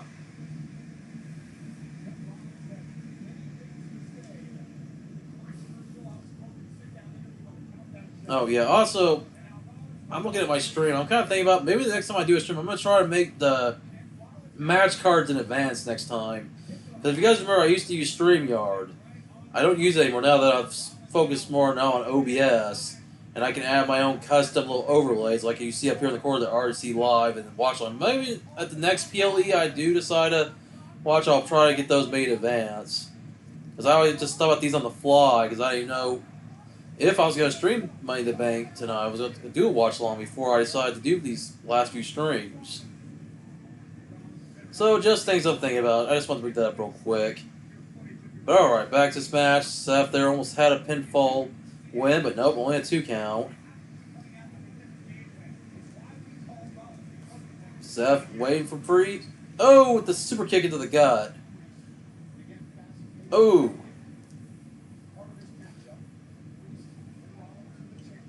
Oh, and Seth misses that time. And now, Priest back in control. He's signaling for the South of Heaven. Will he do it this time? Nope. Oh, turn into a Hurricane Rana by Seth, but nope, only a 2. Oh, a massive lariat clothesline, whatever you want to call it there. If it's good thing it's not a stiff one. Any stiffer, he'd be fucking Stan Hansen. Which that wasn't a stiff lariat. I was just trying to make a little comparison there because I know our Ilios, you're watching, you're all about that, Japanese wrestling, and Stan Hansen being, a real famous gaijin who, was probably here, in the States, but went over to Japan, what he did in Japan. But you met somebody like Damian Priest in Japan. I mean, I'm sure they're talking as a Ring of Honor. I'm sure he probably made some trips to Japan then. But anyways, back to this. Nope, Rollins going on the top rope, going for a frog splash. But will it be enough? 1, 2, nope. Kind of figured. Yep, stiffest lariat too, yeah. Yep, old Stan Hansen. But anyways, back to this. That replay, ooh, that nice air that Seth got, it's showing in slow motion.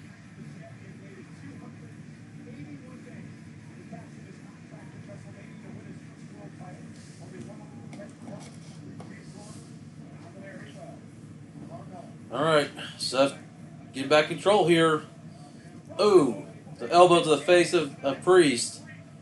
Turns him around, gonna. Oh, kicks him in the back of the leg. Seth, he might be going for the stomp. But nope. Priest saw that coming. Oh, Seth almost went out of the ring, but Seth was able to get up back onto the apron. Now he goes to the top. Ooh, oh, and Priest. Nope, he's not letting Seth fly again.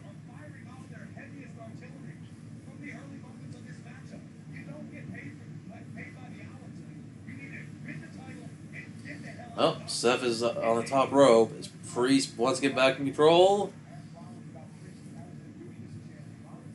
Oh, he might be looking for maybe a superplex here, or he might try. Oh no, he like he was gonna try to go for maybe his own Hurricane Rana. Being a big dude, he can still do it. Oh no, but Seth is gonna turn into a power bomb, or in this case, a buckle bomb. Ooh, which sometimes those buckle bombs aren't always good. I mean, ask Finn Balor, or well, for him it was outside the barricade, but still. And of course, as I don't like bringing up, Sting. You know, Sting's another example, somebody that took a buckle bomb the wrong way, but Age wasn't really on Sting's side, obviously. But hey, at least Sting came back. That's at least a good thing, and had his proper retirement this year. But Priest went for the pin there. Only got 2.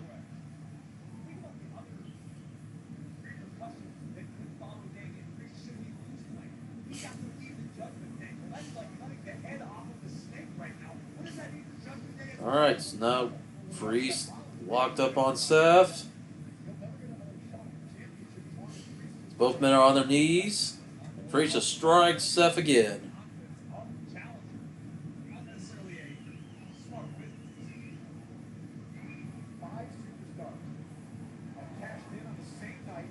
And Priest strikes him again.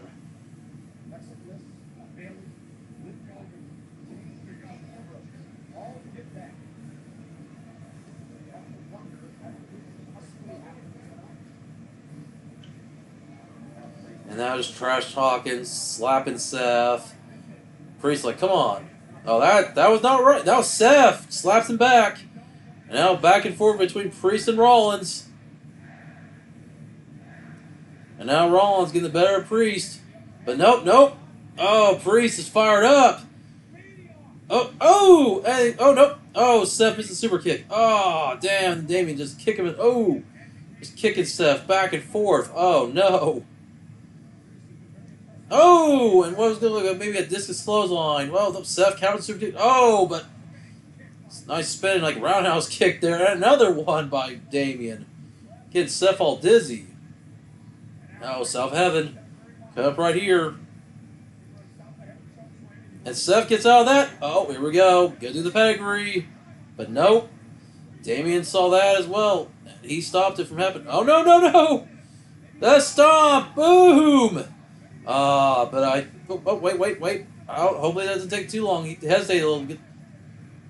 Nope. I think if he would have got there 1 second sooner, we could have seen a new champion. Maybe. I mean, obviously, you know. Maybe not. Because I was afraid Seth hurt himself there with that stomp. Because it took a little bit of time to get over there to pin Damien. Yep, this is definitely awesome. Once again, we got another match here. The card is not disappointed. Hey, Triple H, he's letting the wrestlers do what they want to do. You know, still safely, but hey, definitely better match storytelling for sure. And this is another reason why, you know, WWE right now has just been their best in years. And with AEW just not doing as well, it's just like, it's definitely a good time for WWE. Getting more eyes back on the product, and, you know, the worldwide presence, since we haven't had a PLE back here in the States since, you know, WrestleMania.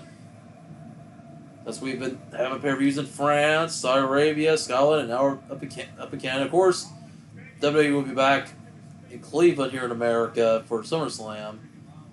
But hey, I mean, it's at least good to see WWE live up to their name of World Wrestling Entertainment, even if they don't call themselves that for the most part anymore. Oh, the Razor's Edge by Priest. That could be the end. Nope, 2 count. Paying tribute to the late great bad guy Scott Hall. Hey, yo. But not enough to put Seth Rollins down.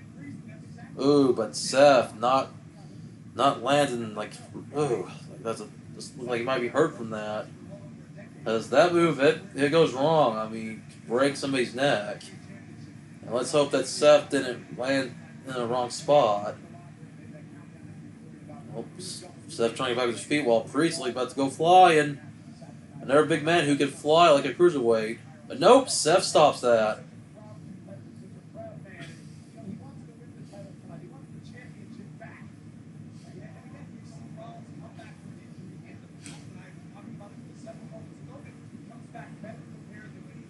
Oh, Seth already got Priest all stunned and confused on the top rope. They might go for a suplex here. Nope, Priest stops it though. Oh, and then just slaps his arms together at Seth's head. And Seth is now down as Priest once again tries to do something on the top rope. He's gonna fly. But nope, Seth, nope, he saw that. He's like, and a superplex. Oh, wait. There's another one. There's suplex. Nope. Oh, and Priest reversed it. Nope, Seth. Oh, Falcon Arrow there. 2. That was almost a 3. Even Seth's like, no, that was a 3.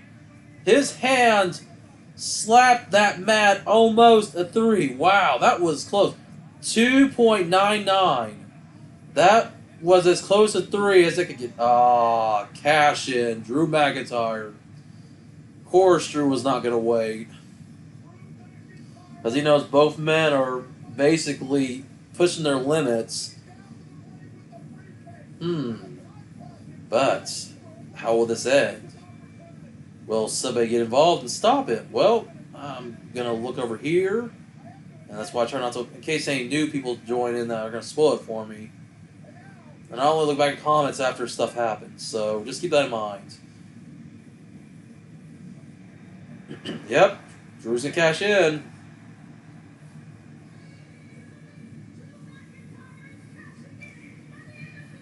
But will he be... Oh, he's going to go after Seth, of course, because Seth's the one in the ring.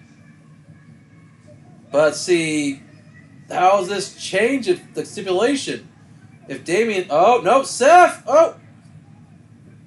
No, oh! But keep in mind, Priest is still outside the ring somewhere. This could be Priest's way to retain.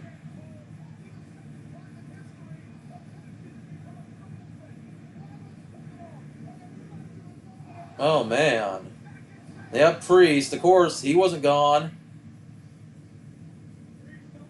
So Priest may retain here, and it'll be a failed cash-in for Drew. Oh, wait. Oh, wait. Oh! I thought it was... Oh! Claymore and Priest goes down. But see, now there's a triple threat. That means there could be no disqualification. Yep, here's CM Punk. This is legal because Drew was not in the match originally. Of course, and because he did cash it in, this will count as a failed cash-in if you don't get back in the ring and pin your Priest or Rollins. For the 3rd straight time, Punk has screwed over Drew McIntyre. And Drew cannot catch a break.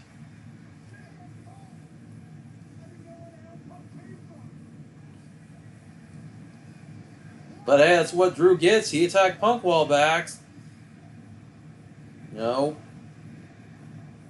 Oh, and a chair to the back as Punk fights outside with and takes out Drew McIntyre. And once again, this will result in a failed cash-in. As Drew will automatically lose his Money Bank briefcase now. Oh, and Punk looks at that belt. The belt that still has Damien's plates on it and may still have Damien's, or it may have Seth's on it, but it's not going to be Drew. Oh shit. He's got the title. What is Punk about to do here?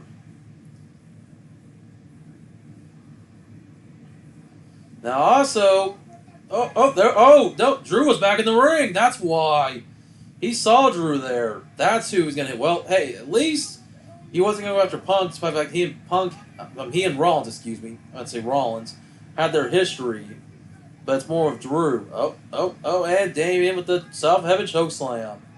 I think we may still have a world champion in Damian Priest, as Rollins is still outside the ring. And that is it. Well, so we all know this.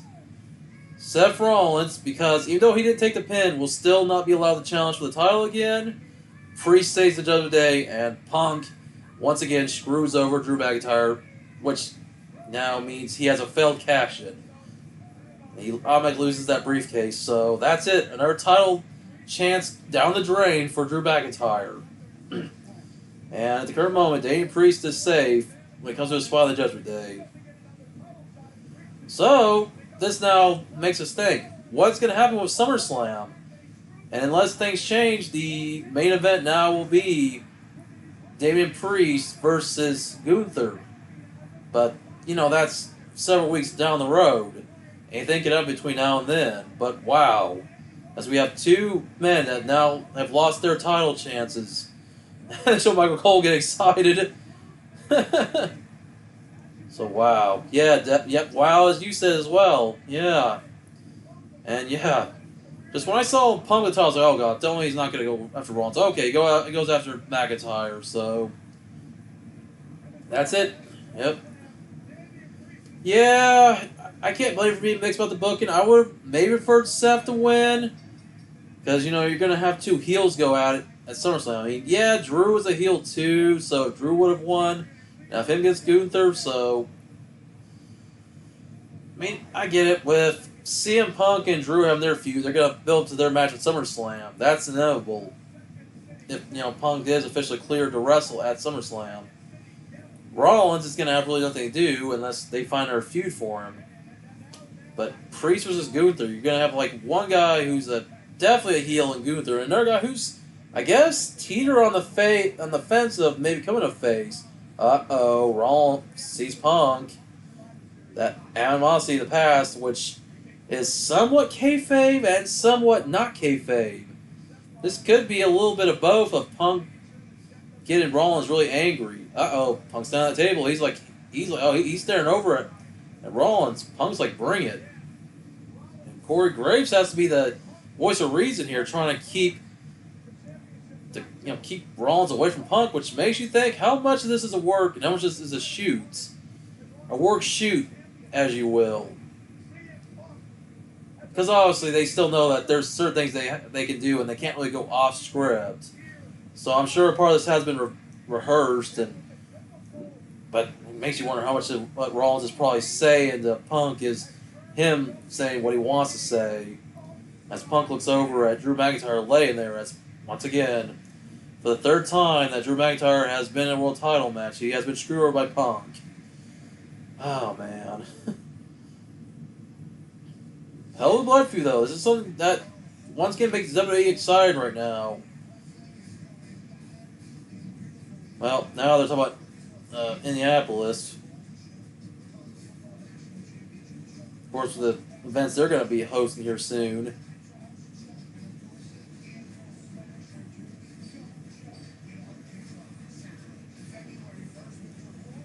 And Royal Rumble in Indy.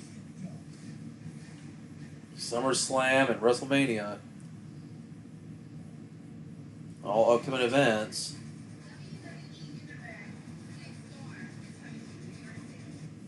Because it's WrestleMania 42 they'll be in Indy, because we all know next year's Las Vegas. Man. All the events are announced in advance, months to years down the road. But hey, that's how you build anticipation for people to go to shows.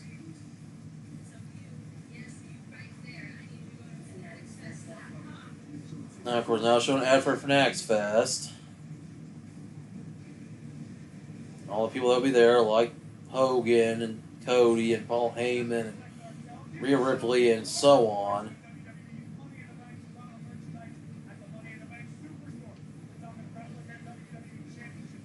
Of course, now showing the Superstore for all different merchandise, including the stuff that's there just for the Money in the Bank PLE, including that Canadian version of the Money in the Bank briefcase, Toronto.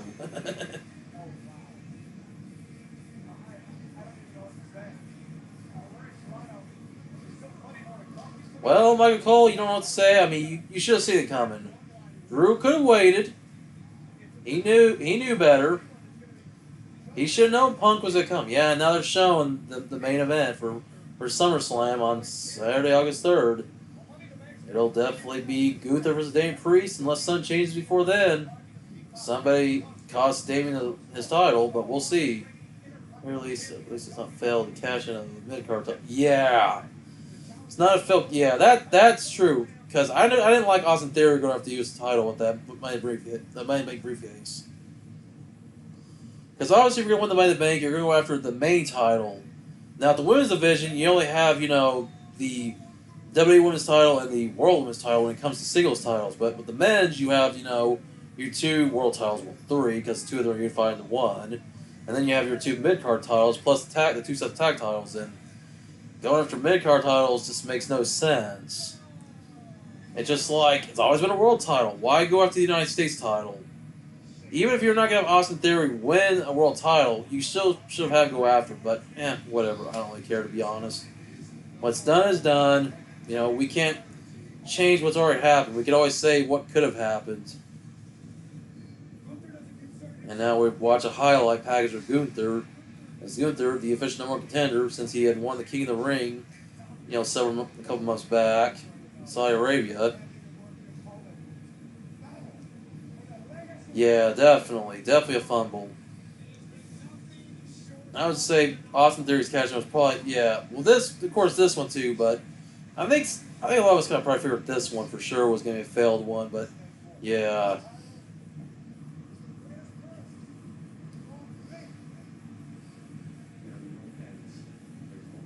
All right, as we can watch more here of Gunther on how dominant he was as Intercontinental Champion, and how he's still been pretty dominant even after losing the title, but we haven't seen a lot of him.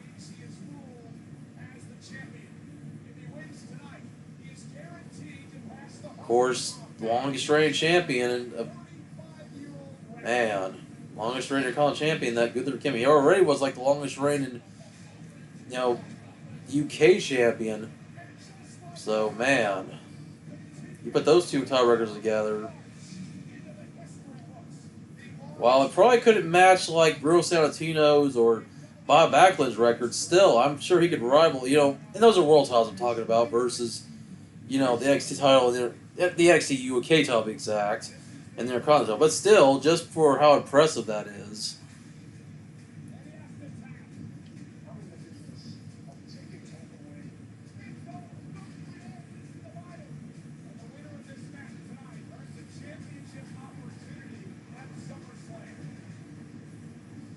But man, we're getting close to the end of the show, guys. We still have the Women's Money in the Bank match, and then, of course, the main event.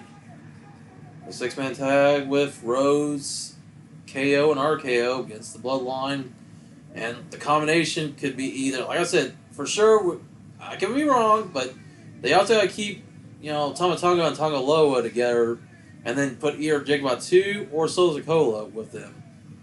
But my theory is that Sikoa will be at ringside, just so they could save him and Cody for the main events, one of the two main events at SummerSlam. Which I know it's maybe a little early to say, but I think that's when we'll see the return of Roman Reigns. Because they're already building this feud up with the old Bloodline, with the new one. And I would like to say that I haven't really heard much, but maybe Jimmy Uso will be back by then, and then just depending if they want to get Jay involved. By the fact that Jay is on Raw, and then the Bloodline, them are on SmackDown, and Jay's been doing his own thing, and it might be hard to get back, in the good graces of Jay after what they've done to him. Especially with, the match that Jay and Jimmy had at WrestleMania. Of course, they're showing a commercial right now, and speaking of that, showed Jay in his yeet and Jimmy in his no yeet shirt.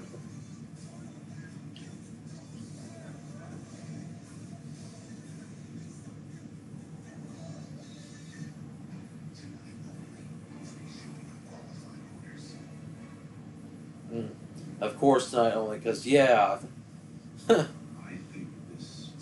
like a special deal during a PLE, and then they'll do it again tomorrow after Raw. They'll do it after NXT. They'll do it after SmackDown, of course.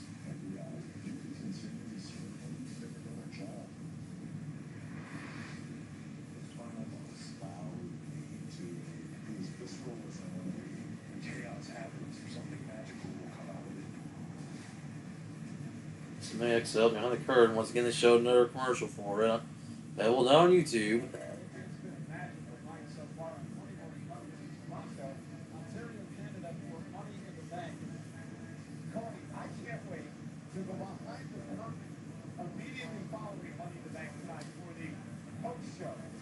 Sorry to late forward. I just saw something. Just like a notification on Discord. Let's see what this is.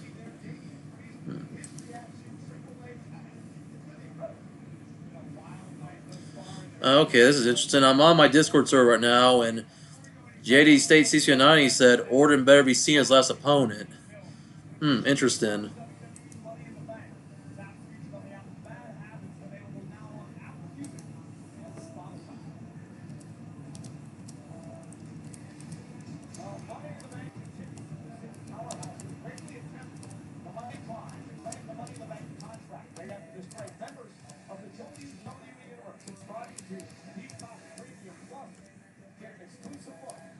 So I'm replying to a comment right now on Discord on my main server.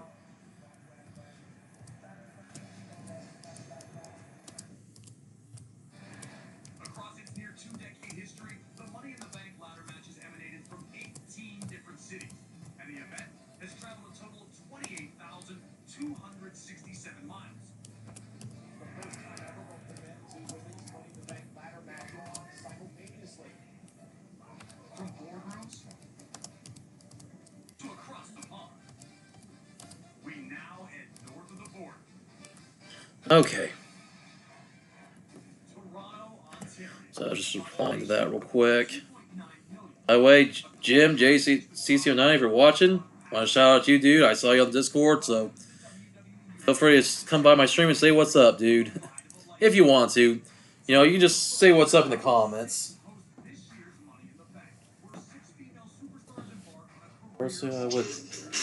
Oh, hold on, guys. I gotta do my phone. I gotta...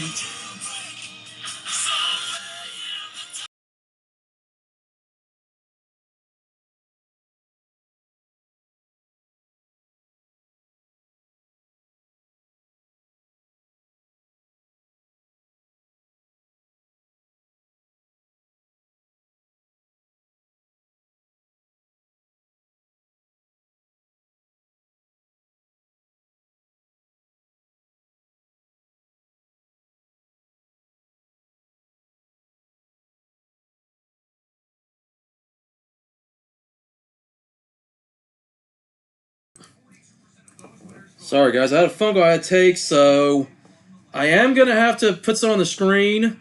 I'm gonna put this right now. I'm gonna put it here soon when I'm doing. So, guys, I will be right back. So let me just put this right here.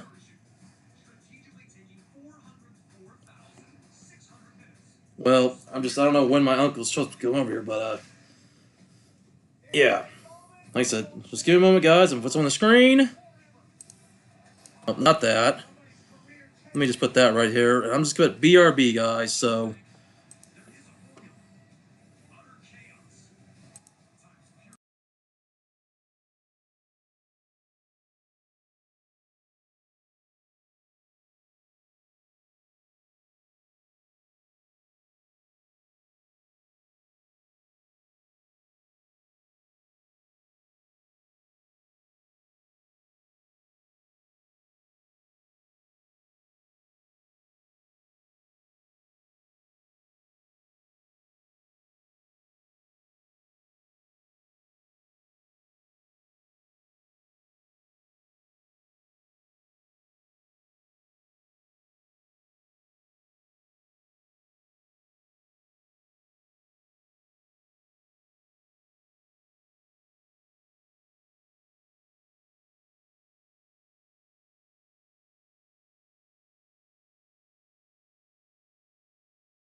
So, guys, I will try to come back as soon as I can.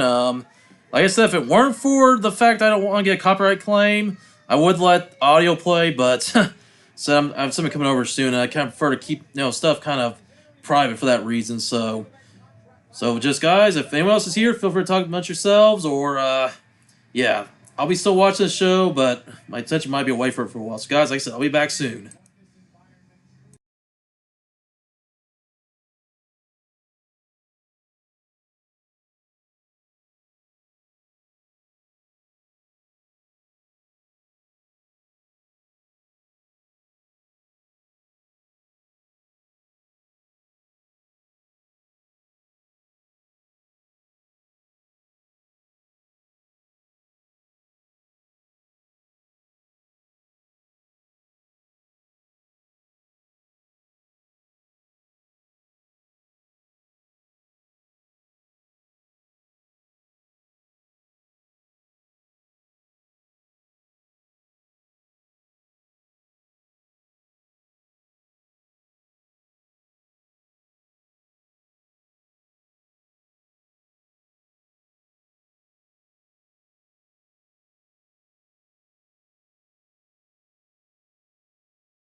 All right, just checking in real quick, guys. Hope y'all can hear me. I'm just still waiting on somebody to come over. Like I said, I just want to make sure that I'm not caught off guard when they knock on the door. Just nothing real bad, but just like I said, relates to stuff that I've been mentioning in my stream that I'm keeping mostly secret. But like I said, just it does kind of relate to what I'm doing with the house right now. But so we'll be back in soon. But hey, already we got the Money in the Bank women's match. So hope you all enjoy it. And like I said, I will be back on soon after I deal with this right up. Yep. So I'll be back soon, guys.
Alright, guys, I'll be back in soon. Sorry to check in with y'all and keep this stream kind of delayed.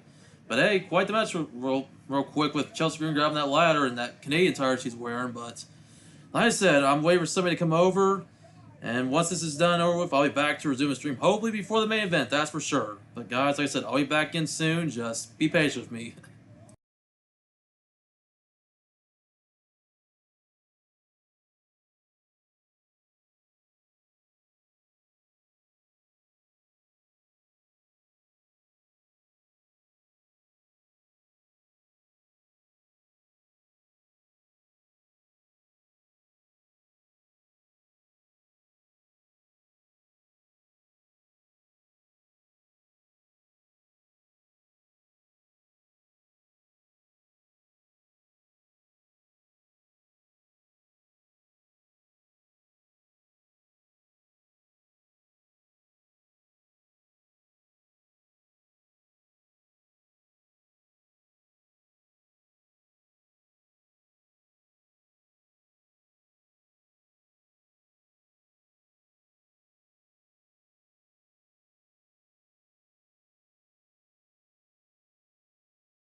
Alright, guys, I'm back. Let me get this off the screen.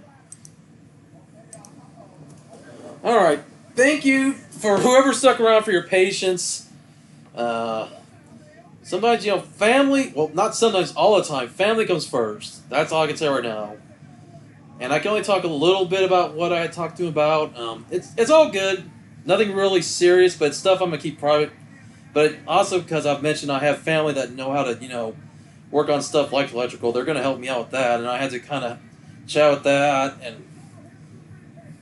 and plus I'm helping, pay for the materials. So that's why I had to leave for a moment, guys. So I didn't want to get them on camera or have their voices be heard because I don't know how my uncle would feel about being heard on YouTube because I don't want him saying, "Hey, why'd you have me on YouTube?" Like when it wasn't my intention. So, which I don't think he was watching. I don't think he knows I was streaming. He may not. He may or may not know my YouTube channel because I kind of keep that stuff private anyway. But, anyways, that's why I had to leave for a moment. So I am back now, and unless they do call back again for any time before the end of the night, I don't really expect to hear from them again until either tomorrow or Monday when they're supposed to come back by Monday to do this.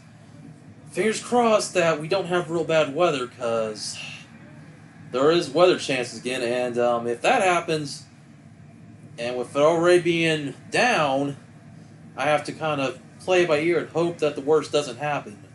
And I'm not having an emergency. I mean, at least this coming Monday I am off, but anyways, yeah, I just wanted to mention that real quick. That's why I had to leave, so I'm sorry that took like about a good 20 plus minutes of the stream being on the Be Right Back screen, so it was not planned.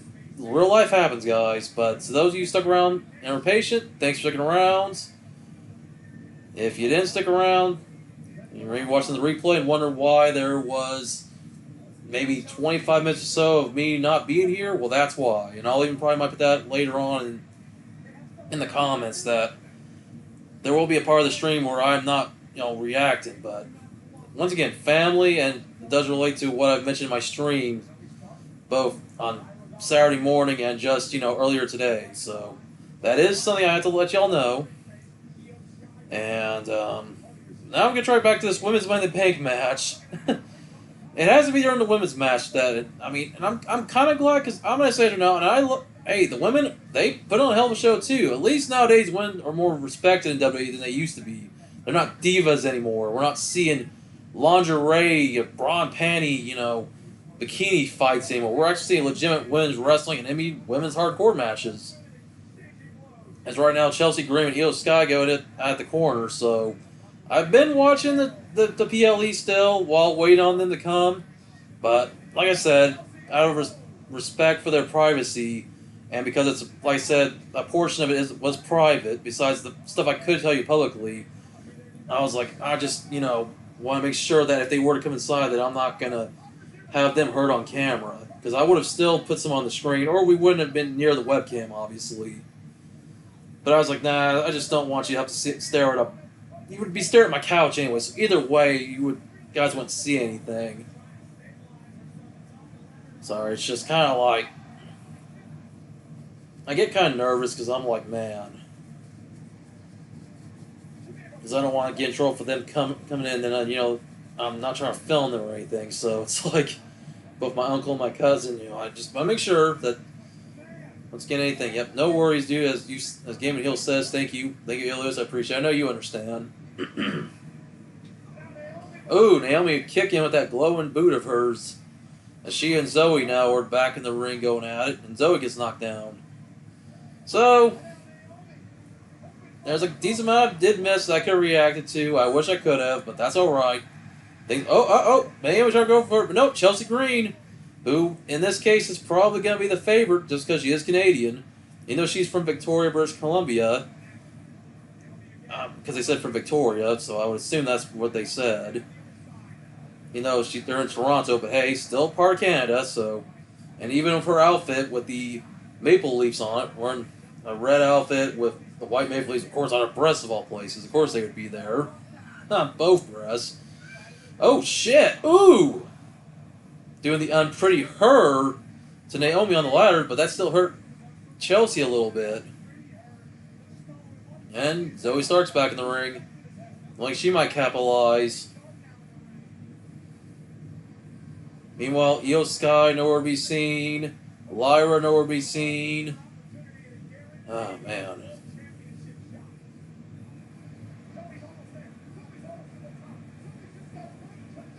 Oh, here we go. Here comes Io. She's gonna stop Zoe from that briefcase. And for some reason I forgot who the last competitor was.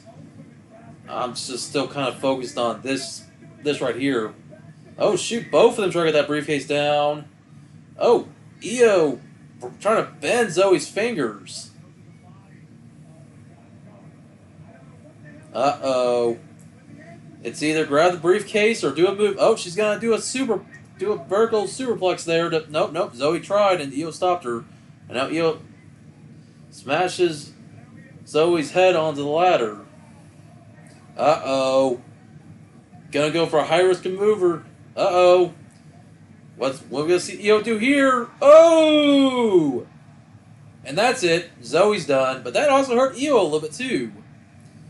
Io, look at the way she just bent there. That did not feel good for either one of them.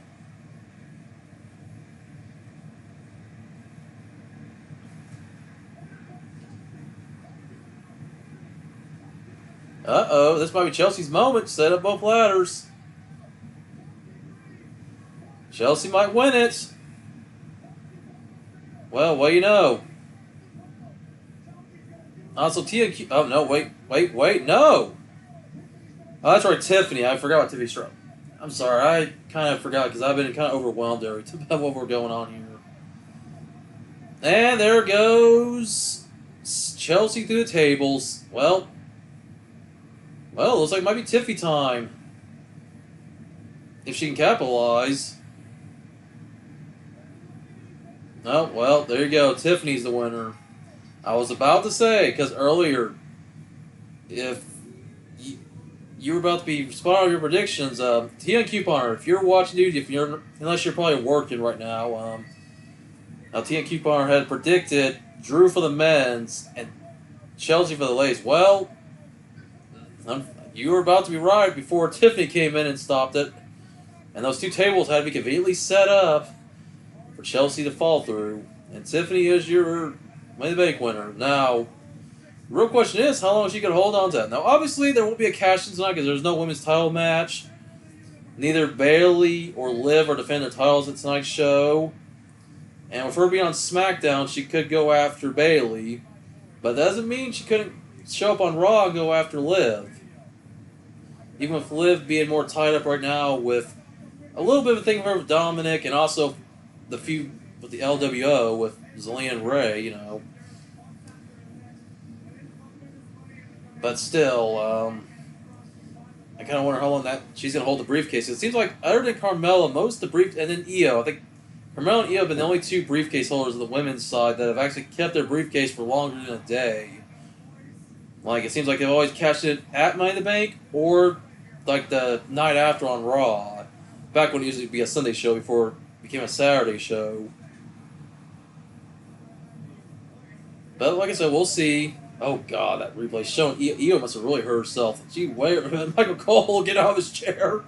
They always got to show the replay of how Cole reacts.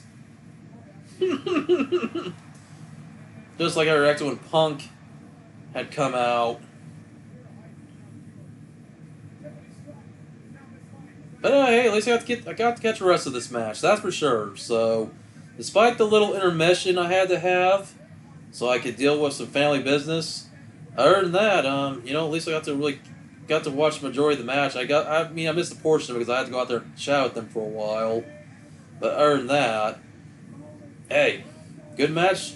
Once again, another match that delivers. Now we're on to the main event, the 6-man tag. And then I saw, of course, back in Discord, I saw that comment earlier. I kind of viewed my Discord notifications, but I'll still check Discord every now and then. Where Jay Stacy CM90 said, I think he turns heel tonight on Cody, then he has feuds with him and Orton, wins, and puts himself near Cena's title number. Cena versus Orton for the last title match. Once again, that's on Discord for anybody that is a member of my Discord server. I haven't been advertising as of late. Maybe I will in the future. there's people I do talk to on like Twitter or places that ask about Discord, and maybe I add them in. That's how I kind of play safe after that. I'm not even gonna talk about it. Was that what happened a year ago? That wasn't even my fault, but whatever. I moved on from that. It hasn't happened again since. I think that was more like Discord's fault, not mine. It was Discord's fault. Okay, so I'm kind of away from the webcam here. I had to get forward, look at my laptop, so you guys see me, like my shirt. I'm almost kind of thinking of bringing the laptop closer to me, honestly. So if that's awkward, because when I look over the laptop, I don't notice that you guys are only seeing my chest, just seeing the shirt I'm wearing. So whatever. Alrighty. And it's just different because I'm getting used to just using OBS from now on instead of using StreamYard, which that is one thing I'm gonna miss is I can't put comments on the stream like I used to be able to do if I use StreamYard or even Restream. But that's alright, I'm still able to read guys' comments no matter what, and so far the only commenter right now, Elios, aka the Game and Heel, good. Again, I'm glad to have you here, dude. Appreciate it. And if everybody else is watching, hey, once again, if you can comment, feel free to comment. If you're one of my regular subscribers, and I've got Michael Cole and Corey Grace giving a standing ovation to the women. I mean, hey, great match. I just wish I got to catch more of it if it weren't for, like I said, I don't deal with family business. But once again, I can't be mad. It's important. I can't ever, can't be mad.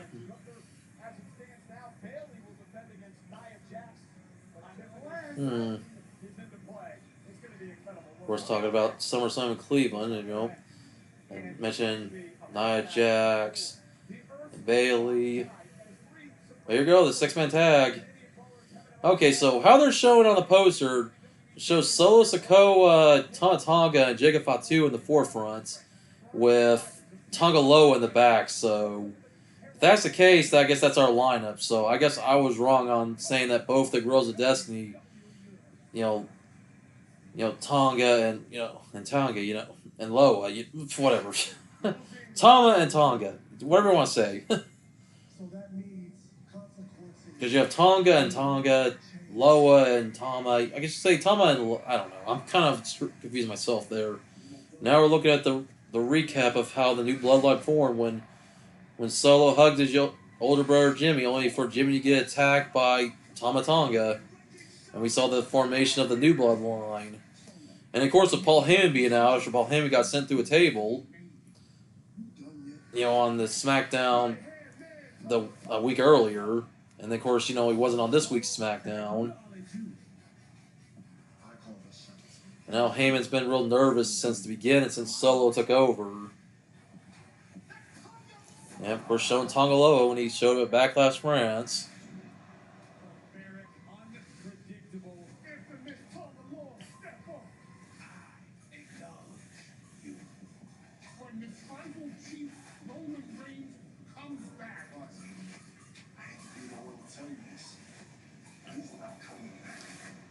Oh, you think so, Solo? He's not coming back. Nope, there's Cody.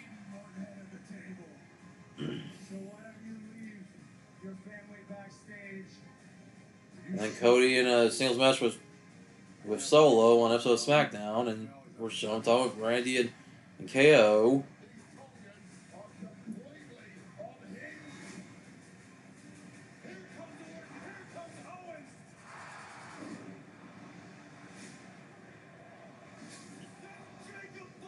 And of course, Jacob Fatu, the latest addition, the one that I've been talking about for weeks to join the company.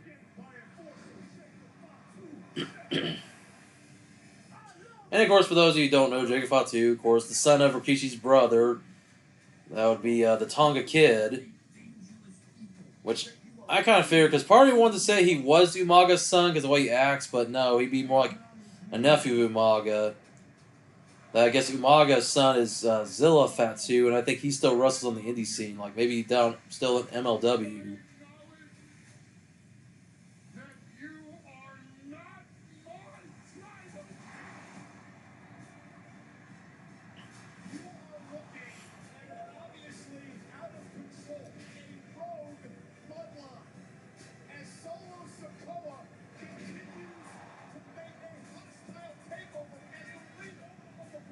And of course, showing the bloodline with their Reign of Terror, or I should say the New Bloodline.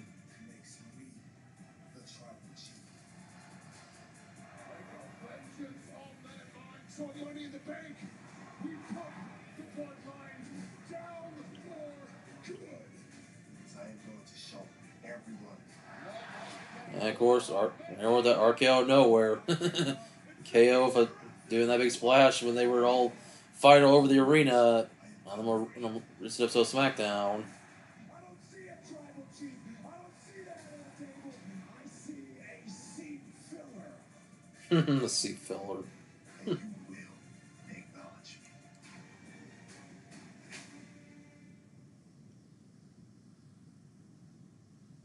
It is my absolute pleasure to be joined backstage by Canadian icon and WWE Hall of Famer. Or seeing Trish Stratus again. Stratus.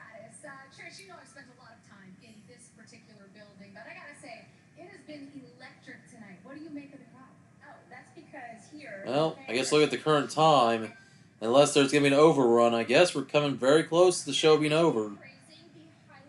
I mean, I guess there's probably a chance that if they do want to run it all the way until the 9 o'clock, 10 o'clock hour, then we'll see if they're going to do any filler or if it's just going to be a really long match before we get to the press conference, and depending on how long it's going to be.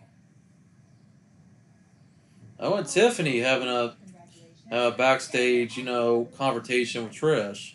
Don't get too ahead of yourself. And don't be too arrogant. Because it's what happens once you cash that in that can determine if you'll be a future Hall of Famer like me. Just another flash in the pan. Damn. Damn. Trish, isn't it a little sad looking at that ring, knowing that Trishy time is no longer? And Wow. my time, Tiffy time that is, has just begun. So Trish saying that you better watch out. Like that cashing in that money bank can be your future Hall of Famer or a flash in the pan. And of course Tiffany's like, oh well, you're just mad that Trishy time is over. That it's now Tiffy time. Like, wow. No chill. No respect for somebody who paved the way for it. But Yeah.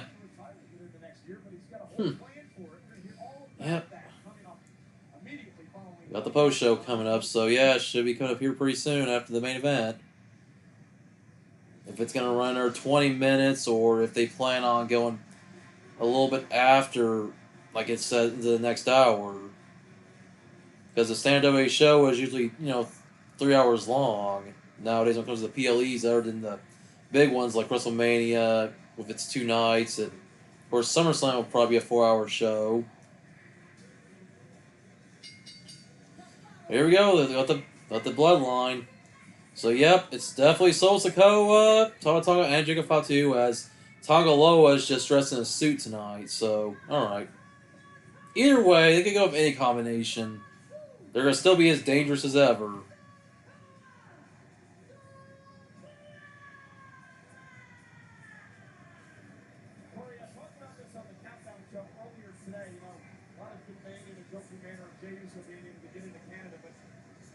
And the jokes about Jay getting Canada.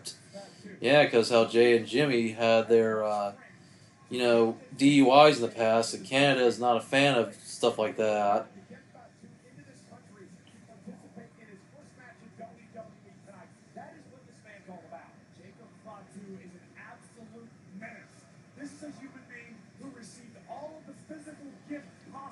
Yeah, you would think Jay Fatu was the son of Haku, the way he acts. Because, you have the 2 sons of Haku when it comes to Tonga Loa, but Jay Fatu, that dude he's a savage. I mean, he tries, act like Umaga, how he goes out in the ring. Even if Umaga's only his uncle. Of course, once again, recipes Umaga.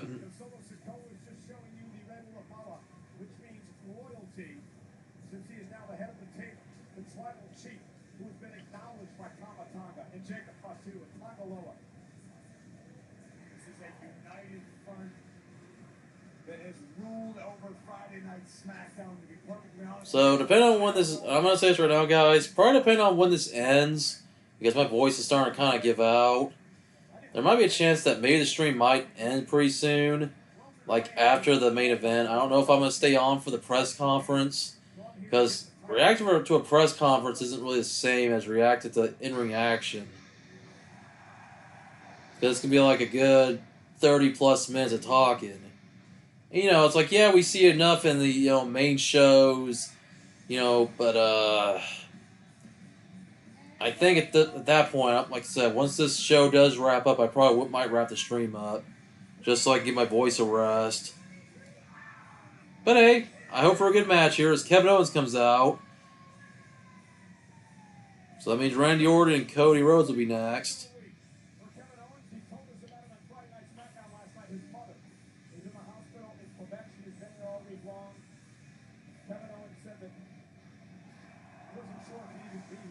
Oh man, thoughts to Kevin Owens. I hope the best for him, man. I mean, we talk about mothers. I mean, I mentioned my mom, and then I mentioned my pal Joshua, what's going on with his mom, and now here Kevin Owens. You know, somebody who's in the spotlight. You know, WWE like every week. So it's like, man, he's got a lot of mind. So even if this is kayfabe and the wins and losses have already been determined, still he's got to go in there, you know, with his mom and his thoughts, hoping that he can put on a good performance the best he can, regardless if, you know, his team wins or loses. Because once again, that's already determined, regardless. Oh, here comes the Viper, the Apex Predator, Randy Orton. And you know, now that we're talking about Cena retiring, what about Orton? I mean, will Orton say this might be his final year? Because Orton, like Cena, has been in the sport now for over 20 years. Of course, Orton hasn't left. He's just been injured off and on. Orton may still have at least another year or two in him. Especially when last year we didn't even know if Randy Orton was going to come back. That his injury was that bad that he may have never come back. And we'll see. Could he be Cena's final opponent? I don't know. We will see, but that's not until April of next year. For now, we're going to focus on this match here, and we wait for the American Nightmare to come out next. Your current WWE Undisputed Champion. But for now, here's Orton, multi-time champion himself, who I think still has at least another reign or two before he's even tied with Cena. Correct me if I'm wrong, but isn't Orton still a 14-time champion? Or has he reached his 15? It's probably like, I kind of forgot, to be honest. Because then he's got to at least win the title 2 more times to tie Cena and Flair. Part of me kind of wants to look that up because I forget sometimes.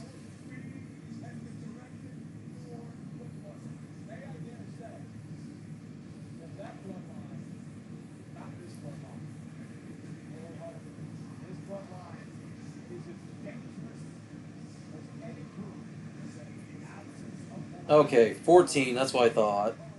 Just had to go check online. I figured it was 14. So, remember, Orton's got to win the title 2 more times.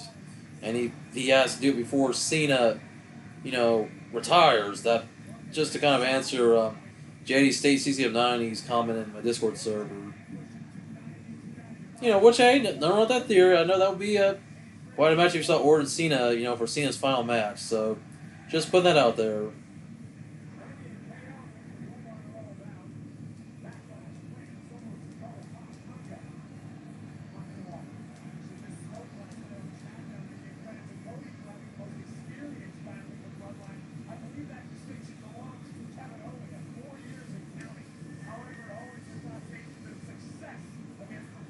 Alright, now we wait for the American Nightmare to make his appearance. Of course, American Nightmare up in Canada. And I also hear the fans sing along with its theme. Because that's been like basically a thing at all the shows now.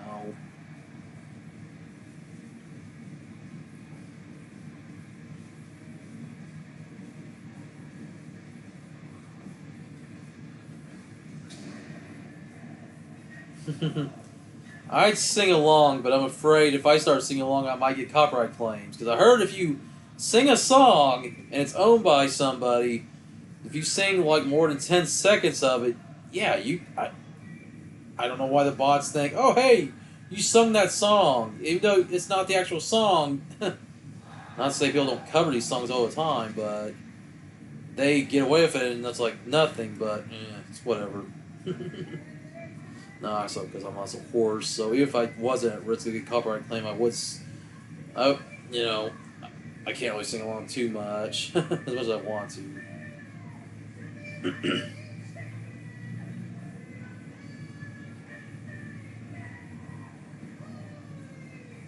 I'll say it's kind of the downside right now of not having another person here with me to stream. Maybe in the future, if I do decide to maybe also figure out something with Discord where I can have my Discord call, like a Discord call, and have people like in the background, but they just can't be on camera because OBS, I guess, it's weird how it's probably something more for videos that you can actually do edit and post. But when it comes to doing like a live stream, it's like, be better off with like StreamYard or Restream. But we'll have to see how things go down the line. Because between my stuff, my personal life, and then, like I said, my pal Joshua, who's basically my tag team partner. That's why the Artist Siege Every Life channel is a thing, because, I like doing stuff with him. Doesn't mean, he's the only one I'm going to do stuff with, but he's the main person I contribute with, basically, when it comes to YouTube. And hey, if he's watching the stream, or if he's at least following, but hey, Joshua, if you're enjoying it, because I know you're probably on the edge of your seat if you are awake watching it. If not, hey, I hope you catch it later, dude. That's also why I've kind of decided to make sure nobody posts spoilers anymore in my server. He's not going to be on Discord right now, but just to play it safe because he were to pop by and he hadn't watched the show yet. But that's only if he were to pop on.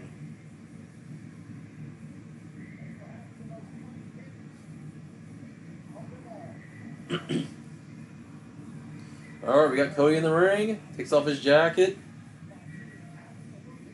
Of course, this will be the first match Cody's done at a PLE where he's not defending the title. Which is alright. That's why I've pretty much predicted that there's probably a good chance Cody may lose tonight. MKO and Orton. And if the theory, like I said in my Discord server, that JCCM90 came up with, that Orton could turn on Cody and KO. Oh man, look at that face. Kevin Owens just staring a hole into Jacob Fatu and the rest of the bloodline. Yeah, because he's staring right at Fatu. But they're also the two hosses in this match. I would say the guys that, the two guys that probably the powerhouses of their teams. Because damn, KO was just standing there like he's just in a trance.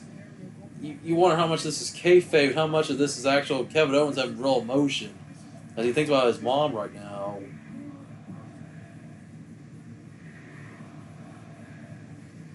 And the fans chanting, "We want Roman." Which I never thought we'd hear, but hey, this is like building towards a Roman face turn. After being a heel for the last, close to 4 years, since coming back, after COVID had started. And that long reign he had as Universal Champion, and later on with the WWE Championship alongside the Universal title. Before losing to Cody at Mania. And there's the bloodline holding the finger up, saying they're the ones. Cody's like, no, come on, you bring it on, get over here. As all three men are still on the apron for the bloodline. Nobody's got in the ring. Cody waits the ring. Cody calls for Solo to get in the ring. Solo's like, oh, you want me? You don't see Solo, Tonga, or, okay, Solo gets in the ring, but how long will he stay in the ring, though, before he tags out? He might tag here Jacob or Tama, because he's kind of thinking about it. Alright, well, he and Cody now pacing around the ring. Starting out slow.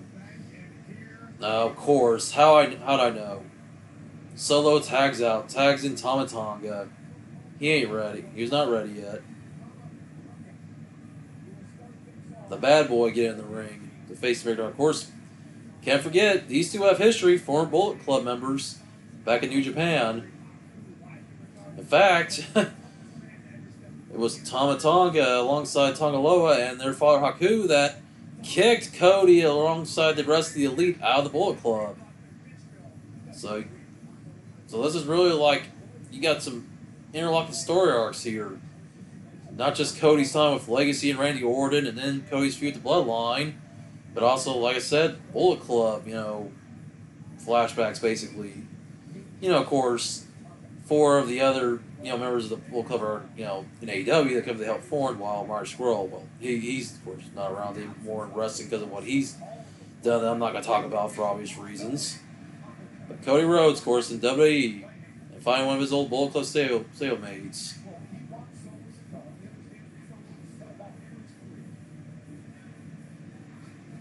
Oh, Cody gets into the corner, but he kicks Tama as he runs towards him.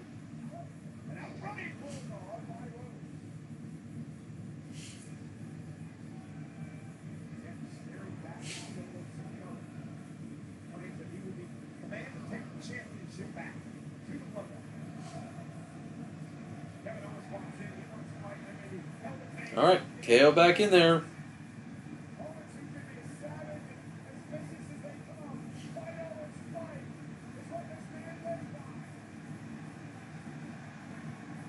Alright, Kevin Owens has been tagged in, and he is going savage on Tama Tonga. KO definitely got more to fight for, not just in storyline, but just in reality. I mean, the emotions that are probably in him right now. Because, you never know what could happen tonight. KO could be wrestle this match and they could get a call, but it would kind of be awkward if somebody had to come to ringside. You would hope nothing happens, that it's positive and that KO can continue. Or they at least would wait until after the match is over if they need to, let KO know what's going on. So, he could take the flight from, Toronto to, back to Quebec. Because since, he is in Canada, Quebec is right next to Ontario. So, whatever the plane ride is from, from Toronto to, like, whatever hospital in Montreal that his mom's in.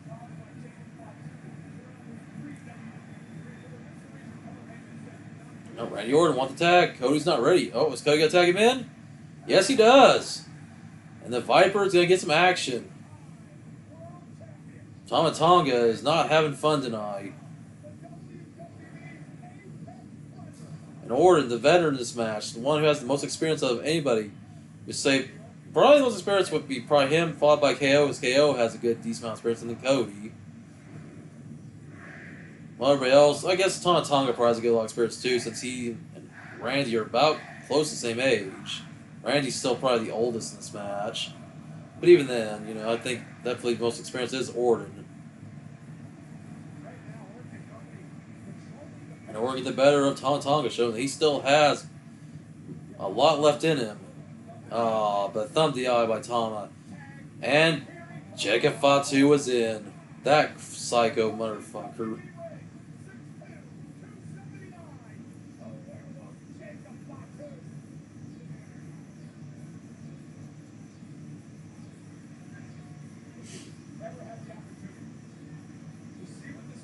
Man, Jacob Fatu. Man, him and Randy Orton, ooh. Let's see these two go at it. Oh, and Orton, sends Fatu out of the ring.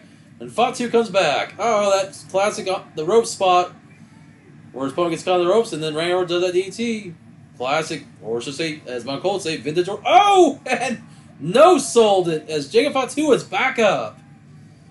Uh-oh, Orton go for the RKO. Nope, you ain't getting no RKO nowhere. He's like, holy shit. That face of Orton says it all. Not many people get back up right away from that DDT.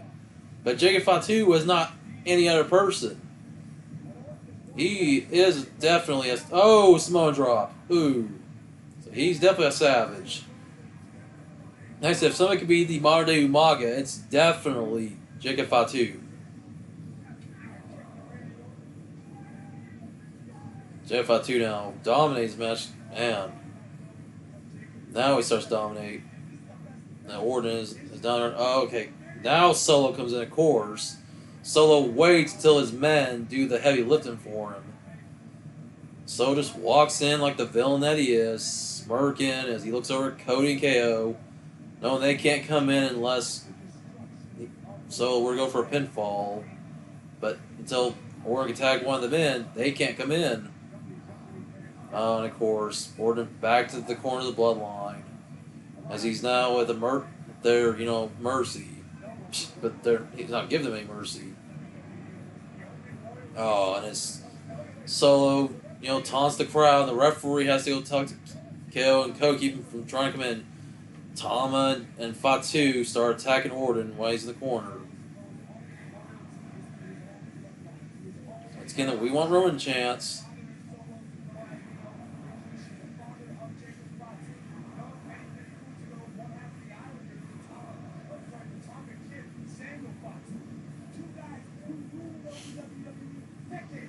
And or Solo stomping on Orton's fingers. So, of course, the match is a little slower pace, which I kind of figured it would be. I guess everybody starts to kind of cool down from that after we've had 4 exciting matches, with 2 of them being the Money in the Bank, namesake matches.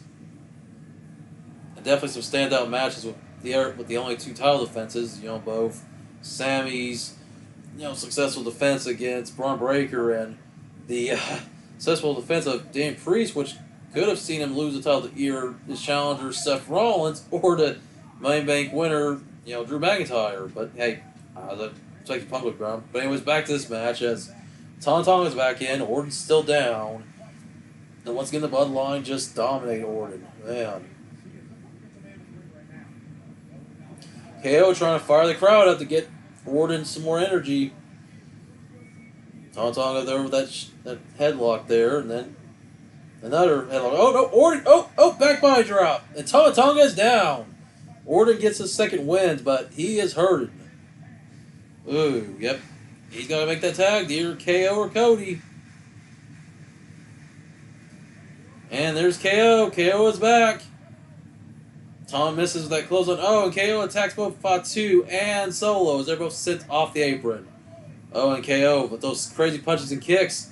Hey, give it like Stone Steve Austin. It's not a motor hole in that boy. Oh, and sends Jacob Fatu back down when he tries to get on the apron. Oh, reversal there by Tama. Oh, Tama gets kicked for it. Man.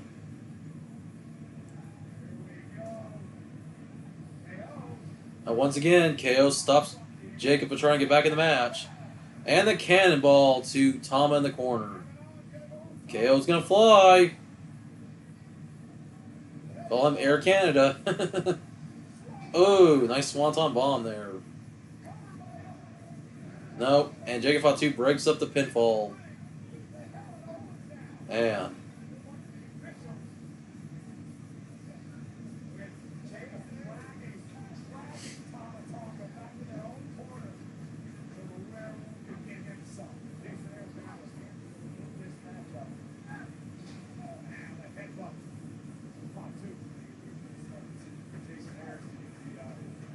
Now Jacob Fatu, of course, back in the match and dominating Kevin Owens. Oh, those headbutts there to KO's head. Ooh.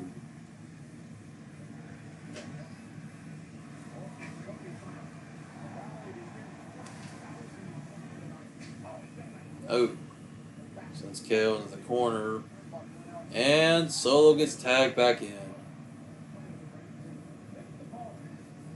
So like I said, this match is definitely a little more slow paced, but that's kind of a good thing because I'm starting to get a little worn out. And this may just determine whether or not I do decide to stay on a little bit longer after the show is over.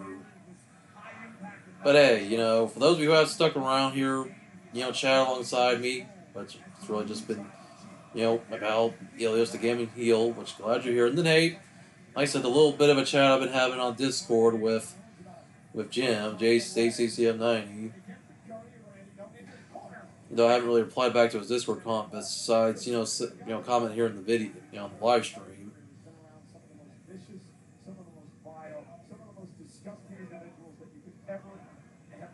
So those stomps to KO.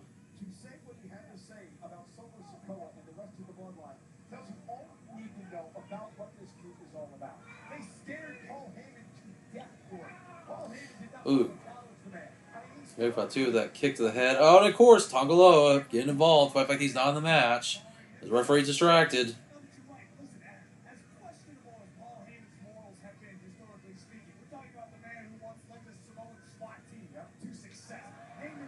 Samoan SWAT team, a classic team.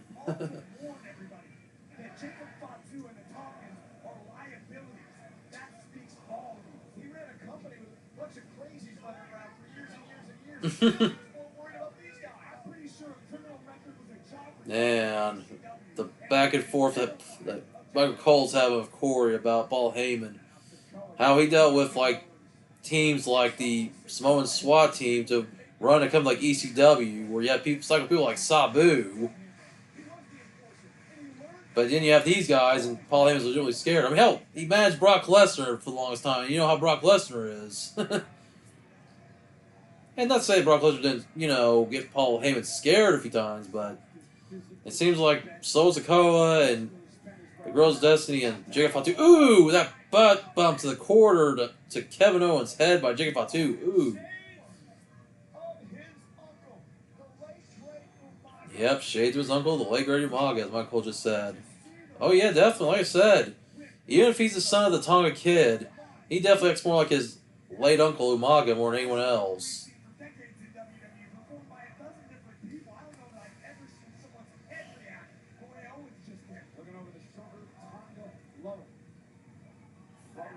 KO trying to fight back. Oh, nice knife chop, slap to the face, runs off the ropes, but oh no, nope. Whatever KO was gonna do, Jacob stopped it.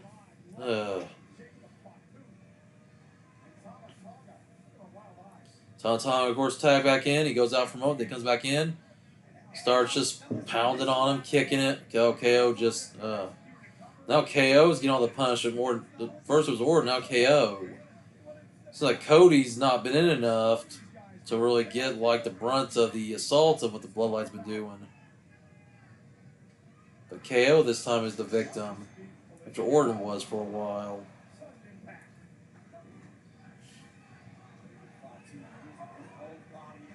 Yeah, I'm looking at your comment now. Not gonna lie, as Gaming Hill says, I welcome the slow pace. Which, yeah, I agree with you. A match like this, you probably can't expect a lot of high spots until towards the end. And because we're all starting to get drained with this match, later we get into the show, like I said, I'm starting to kind of feel a little hoarse in the voice. Just with the excitement I've had. Plus, like I said, I've got some other stuff going on, so that's kind of, I'm already kind of been talking a lot. And then go do some more talking, before I come back in to watch the remainder of the show. It's kind of like now I think I'm kind of spent. Oh, and Cody gets in off the apron. And Solo attacks him. Damn. Oh, and Solo goes over the top rope when he tried to run a KO, and KO's like, nope. Oh, well, he's only got Orton to tag until Cody gets back up. Gotta get to the corner of Orton, tag him in. Oh, but Jacob gets it. Oh, and then Tonga Loa, of course, getting involved with the referee distracted. And Orton gets sent to the barricade. Ugh. Of course, when KO had a chance to tag in somebody fresh, Orton being his only choice at the moment. Well, not right now. As it's basically until either Cody or Orton get back up, it's basically a handicap match. 3-on-1, 4-on-1 if you count Tonga Loa's involvement.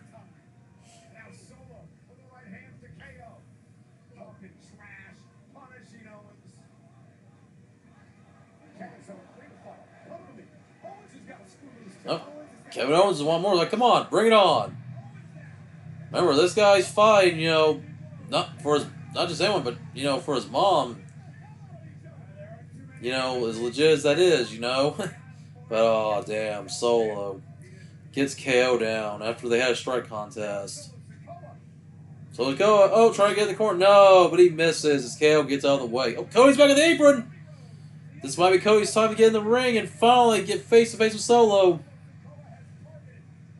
But Jacob Fatu tags himself back in.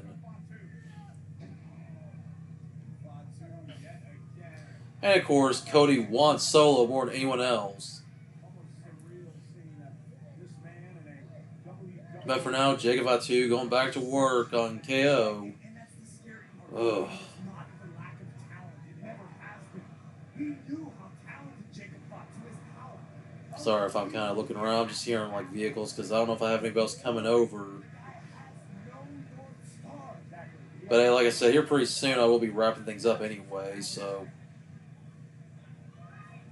I don't know if this is one of my neighbors, probably. I'm just hearing their vehicles.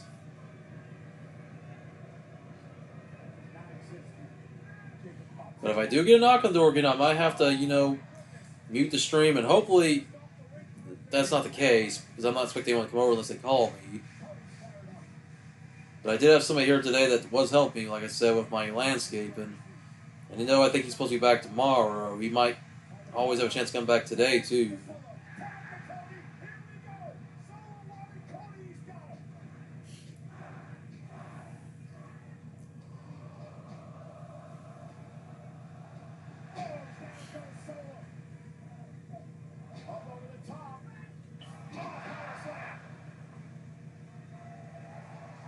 Hey, positive pulling players. Showing up towards the end of the stream, dude. What's going on? I'm kind of waiting here for somebody else. Glad you're here.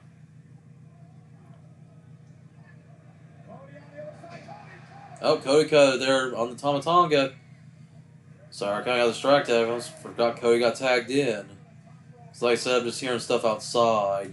For me, it's kind of been an eventful day. Not in a bad way, but just me getting up early, and just being more, I guess, in relief that I've got somebody to help me out with one project that's, needs to be done. And then I'll have another project eventually that will be done for the next few days as well. And just, hey, if everything goes right. Oh, we got Leonhard. Hello. I don't know if, probably somebody just called Leonhard. Alright. Not the Leonhard, the YouTuber. But hello. Welcome to the stream, guys. I know you guys are coming a little bit late because we're coming towards the end as we're at the main event. Cody, Randy Orton, and KO versus the Bloodline. And probably as soon as this is going to be over, I'm going to probably get ready to wrap things up. So I don't know if I'm going to stay on for the post show, the press conference. I mean, I might stay on for a little bit to kind of get my thoughts on the matches, but oh god, that timekeeper there almost got knocked out by Jay Fatu being over that little barricade. Timekeeper or whoever that person was, man.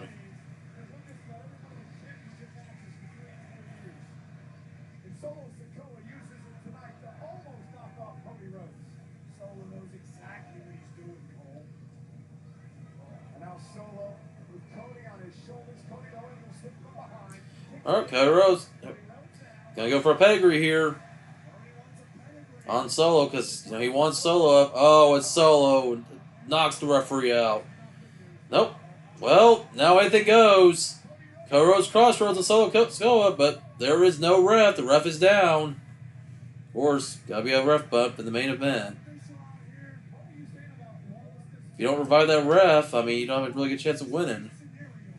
Well, I guess at this point, anything goes. As KO is on the top rope, frog splash on the Sosakoa. Might as well just soften Solo up until the referee gets back up.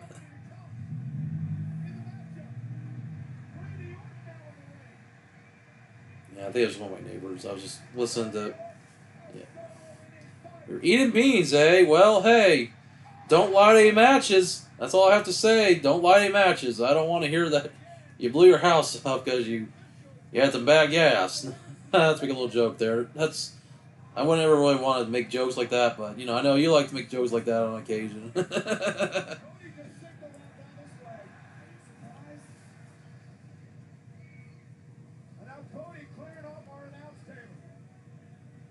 Alright, looks like we might have an announce table break. We haven't had one all night. Of course, it'd be in the main event. As Cody and Randy start clearing that table. Oh, they might do the triple power bomb. Some kind of dumb finishing move here.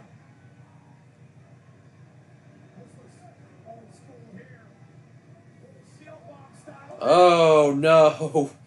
Well, Cody was going to act like he was Roman Reigns. He was about to do the roar, and Jacob Fatu stopped that from happening. Oh, but Jacob, goes and accidentally hits the ref who was near the ring post. Well, if the ref was going to get up before, he definitely going to get up now. KO with the super kicks to Fatu at the table. Now, stunner! Stunner to Tama Tonga. Now we got to try to get Jacob Fatu back at the table. Of course, grab that prime bottle. That's all it's good for, beat people up. I love that they just take advantage of all those prime balls, just destroy them. Oh, there we go. Our table spot. This KO does a frog splash on the Jacob Fatu to the table. There we go. Yep, let's go, as I see Pokemon player had said earlier. So awesome. We had to have a table spot at some point, besides the one in the women's Money in the Bank match. But that was just with the standard tables. But we haven't had an announced table break all night. We've had in other matches where they've been attacked at the table, but this is the first time all night it's broke. Especially there only being one announced table tonight, not two. Especially considering they're in Canada tonight, so you'd think they may have the French table there. Unless I'm just not seeing it. Oh, and Tonga low blow and KO as KO trying to do a move, maybe like a package pile driver to Tama Tonga, which, well, that didn't happen thanks to Tonga low getting involved. Oh, Orton's back. And an RKO out of nowhere. Oh, and an RKO nowhere going to come for Tama? Yep. Oh, here comes Solo. Oh, and Solo stops RKO, Ray Orton from doing our RKO. Damn. I'm definitely going to make food diarrhea jokes. Yep, through the table, yeah. Yep, as you're talking about what's going on here, yeah. Crossroads of Solo Sikoa. There we go. And Cody's do it again. Do what he did to Roman at WrestleMania. Uh-oh, Jacob Fatu's back in the match. Oh, no. Oh, he saw... Ed! Oh, but Jacob still gets him. Or Cody didn't move out of the way in time. But right now, whatever happens here, until the ref gets back in, the match is not going to be affected. But this could be the match right here, depending. Massive DT there by Jacob Fatu to Cody. Man. And of course, gonna grab Solo and roll him over onto Cody. Or at least help him up so they can do a move. Well, I guess we're gonna see what happens here. This might be the match here. But it could also go wrong too for them. Because anytime somebody holds up one person and then, yeah, we'll see what happens here. Alright, right. Got that, of course, that taped up thumb. And oh, let's spike. Owen Spike. Of course, get the ref up. Will we have a 3 or will we have a 2 count? Let's see what happens. And that's it. Match over. And it's what I expected. Because if you keep in mind, Central WrestleMania, Cody hasn't lost a main event match or an opening match even. That he's either has his title on the line or not. Which actually, all his matches have been title matches until this point. So, at some point, if you want to keep the bloodline, going strong with the new version of it, definitely have to give a win to Solo Sikoa. Which, like I said, kind of be expected. Decent match. I mean, it had slow points, but it was good. It was a good kind of slow. Match of the night, I don't think it would be, but it's definitely close. I'm about to say for probably, man, it's almost a 4-way tie between the other matches. But maybe, I want to say probably the men's Money in the Bank and of course, the world title match probably might have been two of the best, and the Intercontinental title match.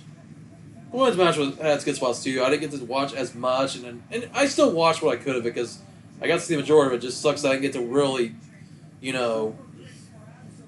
react to all of it with you guys because, like I said, family business. Solo needed that one. Yes, he did, because I guess, the only thing we know is probably going to happen now will definitely be Solo Sikoa taking on Cody Rhodes for the WWE Undisputed Championship. That most likely is going to be what's happening next. which could mean if it happens, the return of Roman Reigns. But maybe this time instead, not to get revenge for Cody taking the title from him, but instead to go after Solo Sikoa from taking the bloodline away from him and taking out Paul Heyman, the wise man.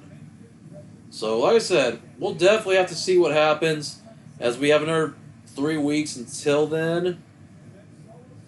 Man. But, hey, so many good spots. Like, this was definitely the slowest of all the matches. The rest were all fast-paced. Especially the Money in the Bank matches always being fast-paced. Even when there is, like, you know, people being down, you still see a lot of good, decent action. And, of course, the Bloodline standing tall at the entryway. KO is right there to console Cody, and Orton gets back in the ring. Hey, David Whitted. Hey, long time see. You guys, I don't know if YouTube puts my my live stream in your guys' recommendations towards the end, but everybody can be busy. I'm doing alright. Hope you're doing alright. I'm actually getting ready to wrap up, believe it or not, since I've been streaming with this one since 6 o'clock Central Time, so I've already been on for about 3 hours already, a little over 3 hours. Not including the stream that I had a little bit earlier prior to this one, just so I can give you guys an update, but... Alright, well, the Money in the Bank watch-along is pretty much over. I might just take this off the screen. You guys look at my face for a moment. Of course, look at my turtle figures behind me. Let me just find the stuff I'm going to take off here. I'm going to take that off. There we go. But yeah, like I said, I'm probably about to wrap it up here in a moment. And then the Money in the Bank post-show is starting now, which is kind of weird to put that graphic on the screen. They're already technically talking about it. It's going like it's already the post-show. Like, watch next. Started 48 minutes ago. How did it start 48 minutes ago, Peacock, if it's already on right now? Like, that doesn't make any sense. Someone on your live stream said you're a bad... Dude... If somebody says you're a bad person, did they give you a reason? And if they did, why? Who cares? Like, how are you a bad person? Like, if somebody says you're a bad person, what's that make them? Because they're going and say you're a bad person. When, what are they? Because they're trying to throw crap at you, man. It's like, dude, if somebody says that, you know what? How many times have I been trolled for how I look, how I act? I probably would be full of money, like, I'd be rich for all the times that I've had people talk crap on me.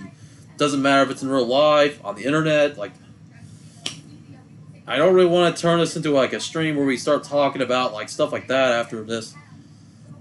Yeah, dude, I don't blame you, Ilias. Given the conference, I mean, I'm gonna probably just watch it, just have background noise. Probably just gonna... Yeah, just see what's going on here, because right now, oh, well, we got Solo Sikoa, we're in a headset grill position. Interesting. I guess they didn't want to wait for the end of the press conference. Huh. But anyways, David Wood, if somebody called you a bad person, just push them off, dude. Just don't let them get in your head.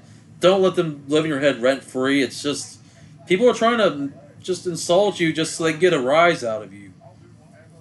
And I've had people do it to me too. It does suck. You gotta rise above it. Like, you know, you have your faces and heels in pro wrestling, and you have your faces and heels in real life, and you just don't let them, you know, be that way. Don't feed the trolls. If they just want to be that way, ignore them. That's all you can really do. And if you can't, I mean, hey, the block button exists. Yeah, they'll still be able to watch your videos. Unfortunately, people do. You know, if they want to troll you, they will. And all you can really do is just keep on keeping on. It's tough sometimes. But that's really about it I have to say about that. I'm going to try not to talk that much about something like that. So, David, I'm not going to try to be negative, but like just try just not to bring that up as much. It's just, if you ever want to talk, just, I don't know, if you're on Twitter or something, or if you ever decide to join Discord, maybe I'll add you to Discord. We can always talk on occasion. Just, like I said, just try to rise above that. Ignore the bad people out there that say it's your bad because, yeah, they have no right to talk. But alright, I'm coming close to really wrapping up for the night, so my evaluation of the show, I'm going to say, It's not a 5-star show because the main event did kind of it's moments. It's hard to really rank it as a whole 5-star, but it is still good. It's like I almost don't even want to rank shows to be honest. But to me, hey, the best of the show was definitely the 2 Money in the Bank ladder matches and the 2 title matches because those had some of the best spots. And it doesn't even matter what the main event was. I mean, Cody, Orton, and KO could have still won, and even then, it's just kind of like a 6-man tag. You had your little slows, but you had your good spots. Of course, you do have to have a match that's going to probably be the weakest match of the night, and I don't mean that to put it down. It was still a good match. So maybe a 4.9 is where I'll rank this show, just because 4.5 sounds like I'm really criticizing the main event. Because it was still good, but like I said, everything else, including the world title, like I said, the Intercontinental, and then like I said, the 2 Money in the Bank ladder matches, I mean, stellar. Hey, this was still a good PLE. It's like, since I've got back into watching the PLEs starting WrestleMania 41, it's just, man, WWE, it's like, it's definitely the Renaissance era, as it's being called. Triple H is, he's doing his job. They're letting him cook. You're having some of the best promo work in years on both Raw and SmackDown, even for NXT. And you're having work relationship with TNA, Noah. It's been great. I mean, this is what we need. Not everything's going to be perfect, unfortunately, but, can't always be perfect. So, like I said, good show. It's hard to say what my match of the night is. I'm going to say, man, it's really, I think for me, probably a tie between, more than anything, the 2 title matches and the men's Money in the Bank. The women's does come very close, but I'll probably rank it above the main events. I mean, it was a good show. Probably say my favorite match, I might say probably the most excited for, maybe might have been the world title match. Just because we saw Drew's cash in, but then CM Punk stopped that from happening. And then, hey, Sammy and Braun, I mean, they had their spots. I'm going to Fanboy Con. I get to meet Big Show. Oh, you get to meet the former Big Show, Paul White. Cool. Of course, Paul White, who's in AEW, formerly of WWE, so cool. Hey, if you make a video, I look forward to you seeing. And hey, make sure you let him put his hand on, near your head, so you can see for real how big his hands are, because he is a giant of a man. I mean, I've never met him. I would love to see him someday if I ever get the chance. Of course, Paul White played for Wichita State University, so hey, that's a connection to my hometown. So hey, it's cool that Paul White lived in my neck of the woods for a time, even though I was technically in elementary school when he was in college, but I would have liked to have met, and I hope I can meet him someday. If I don't, but alright. Oh, there's Drew McIntyre. So I said I wasn't going to really react to the press conference, but I didn't think they were going to actually do like a actual post show. Drew McIntyre was getting pissed, so I was gonna sign off. Okay, this is actually not the press conference that we expect, because if you've seen the last few press conferences, like for Backlash France or the Clash at the Castle Scotland, they were kind of like these press conferences. You had the backdrop, you had the people interview, but this is a legit post show, and you got Wade Barrett trying to hold Drew back. Here's Adam Pearce, who of course can suspend Drew for what he just did as Drew knocked over a ref. Wow, I was about ready to wrap things up, but it's getting chaotic. And I can't blame Drew. He just had his Money in the Bank cash-in spoiled by CM Punk. Oh, and Wade just had to walk away to help Adam Pearce restrain Drew. Wow. I was about to wrap this stream up. That was not expected. And of course, something I'm probably not going to try to forget, I was actually about to talk about. I was about to speak about John Cena, who tonight just announced he is preparing for his retirement tour. Well, if you want to call it a tour, basically his final 3 shows of course, Royal Rumble, Elimination Chamber, and the Grand Stage of WrestleMania. So, wow, they got him speaking right now. So, of course, they're at a typical press conference. So right now he's going to answer questions, and we'll have to see where we go there, and we'll see if there'll be any titles involved, and we'll see if the rumored match, maybe with Orton, I don't know, because there's very few people that Cena could take on. Of course, the dream match we've all wanted to see that we sort of got at WrestleMania 34 with him and Taker, which really just ended up being an impromptu match and looked more like a squash. Yeah. Uh, I don't know. It's like it's hard to really say what Cena will do, like who he will face. He's had so many great opponents over the years. So I don't know. We'll see. Um, okay, for real this time, guys. I'm about ready to wrap things up. But hey, thanks for being here. Thanks for watching, guys. I'm getting hoarse. I want to give a shout out to the people that were here for a little bit. For shout out to my pal Ilios, aka the Gaming Hill, for being here for the majority of the stream. Like now that it's wrapping up, so yeah, I'll chat with you some other time, dude. Take it easy. By the phone players, thanks for coming on. We got Leon Hart, but I don't think it's the Leon Hart because Leon Hart doesn't space his name like that. So might be somebody who's a fan of Leon Hart. But hey, we got Dave Whitted, Arcade and Toy Channel, of course. Somebody's one of my regulars alongside. Three of the other people. There are two people I said, not three, two. Thanks for showing up, and I hope things get better for you. Just like I said, you know what? I'm gonna quote John Cena: "Rise above hate," because that's all you can do. Rise above it. All right, I'm about to wrap up, guys. For real this time. I need to. I'm gonna still be up for a little bit tonight. And then eventually I go back to work tomorrow, and I got some other stuff planned, and I'm going to be pretty busy for a while. I know I'm not around as much anyway, but maybe I'll be back for SummerSlam. Maybe. I do want to do one more watch-along. Then after that, we'll see if there's any more evening time PLEs. Of course, we just saw the announcement that Bad Blood's coming in October, so that's when I might be up for, depending on if I'm working or not. That's in October, so that's, like I said, about a few months down the road. We'll see what happens, and hey, we'll see who will join me. As I mentioned, a good pal of mine right now is taking his time off, for his mom. But when he comes back, hey, I'll be looking forward to stream with him again. All right, guys, thanks for watching. Rock on, keep collecting, stay safe, and I will see y'all in the next one. Take care, and that's it.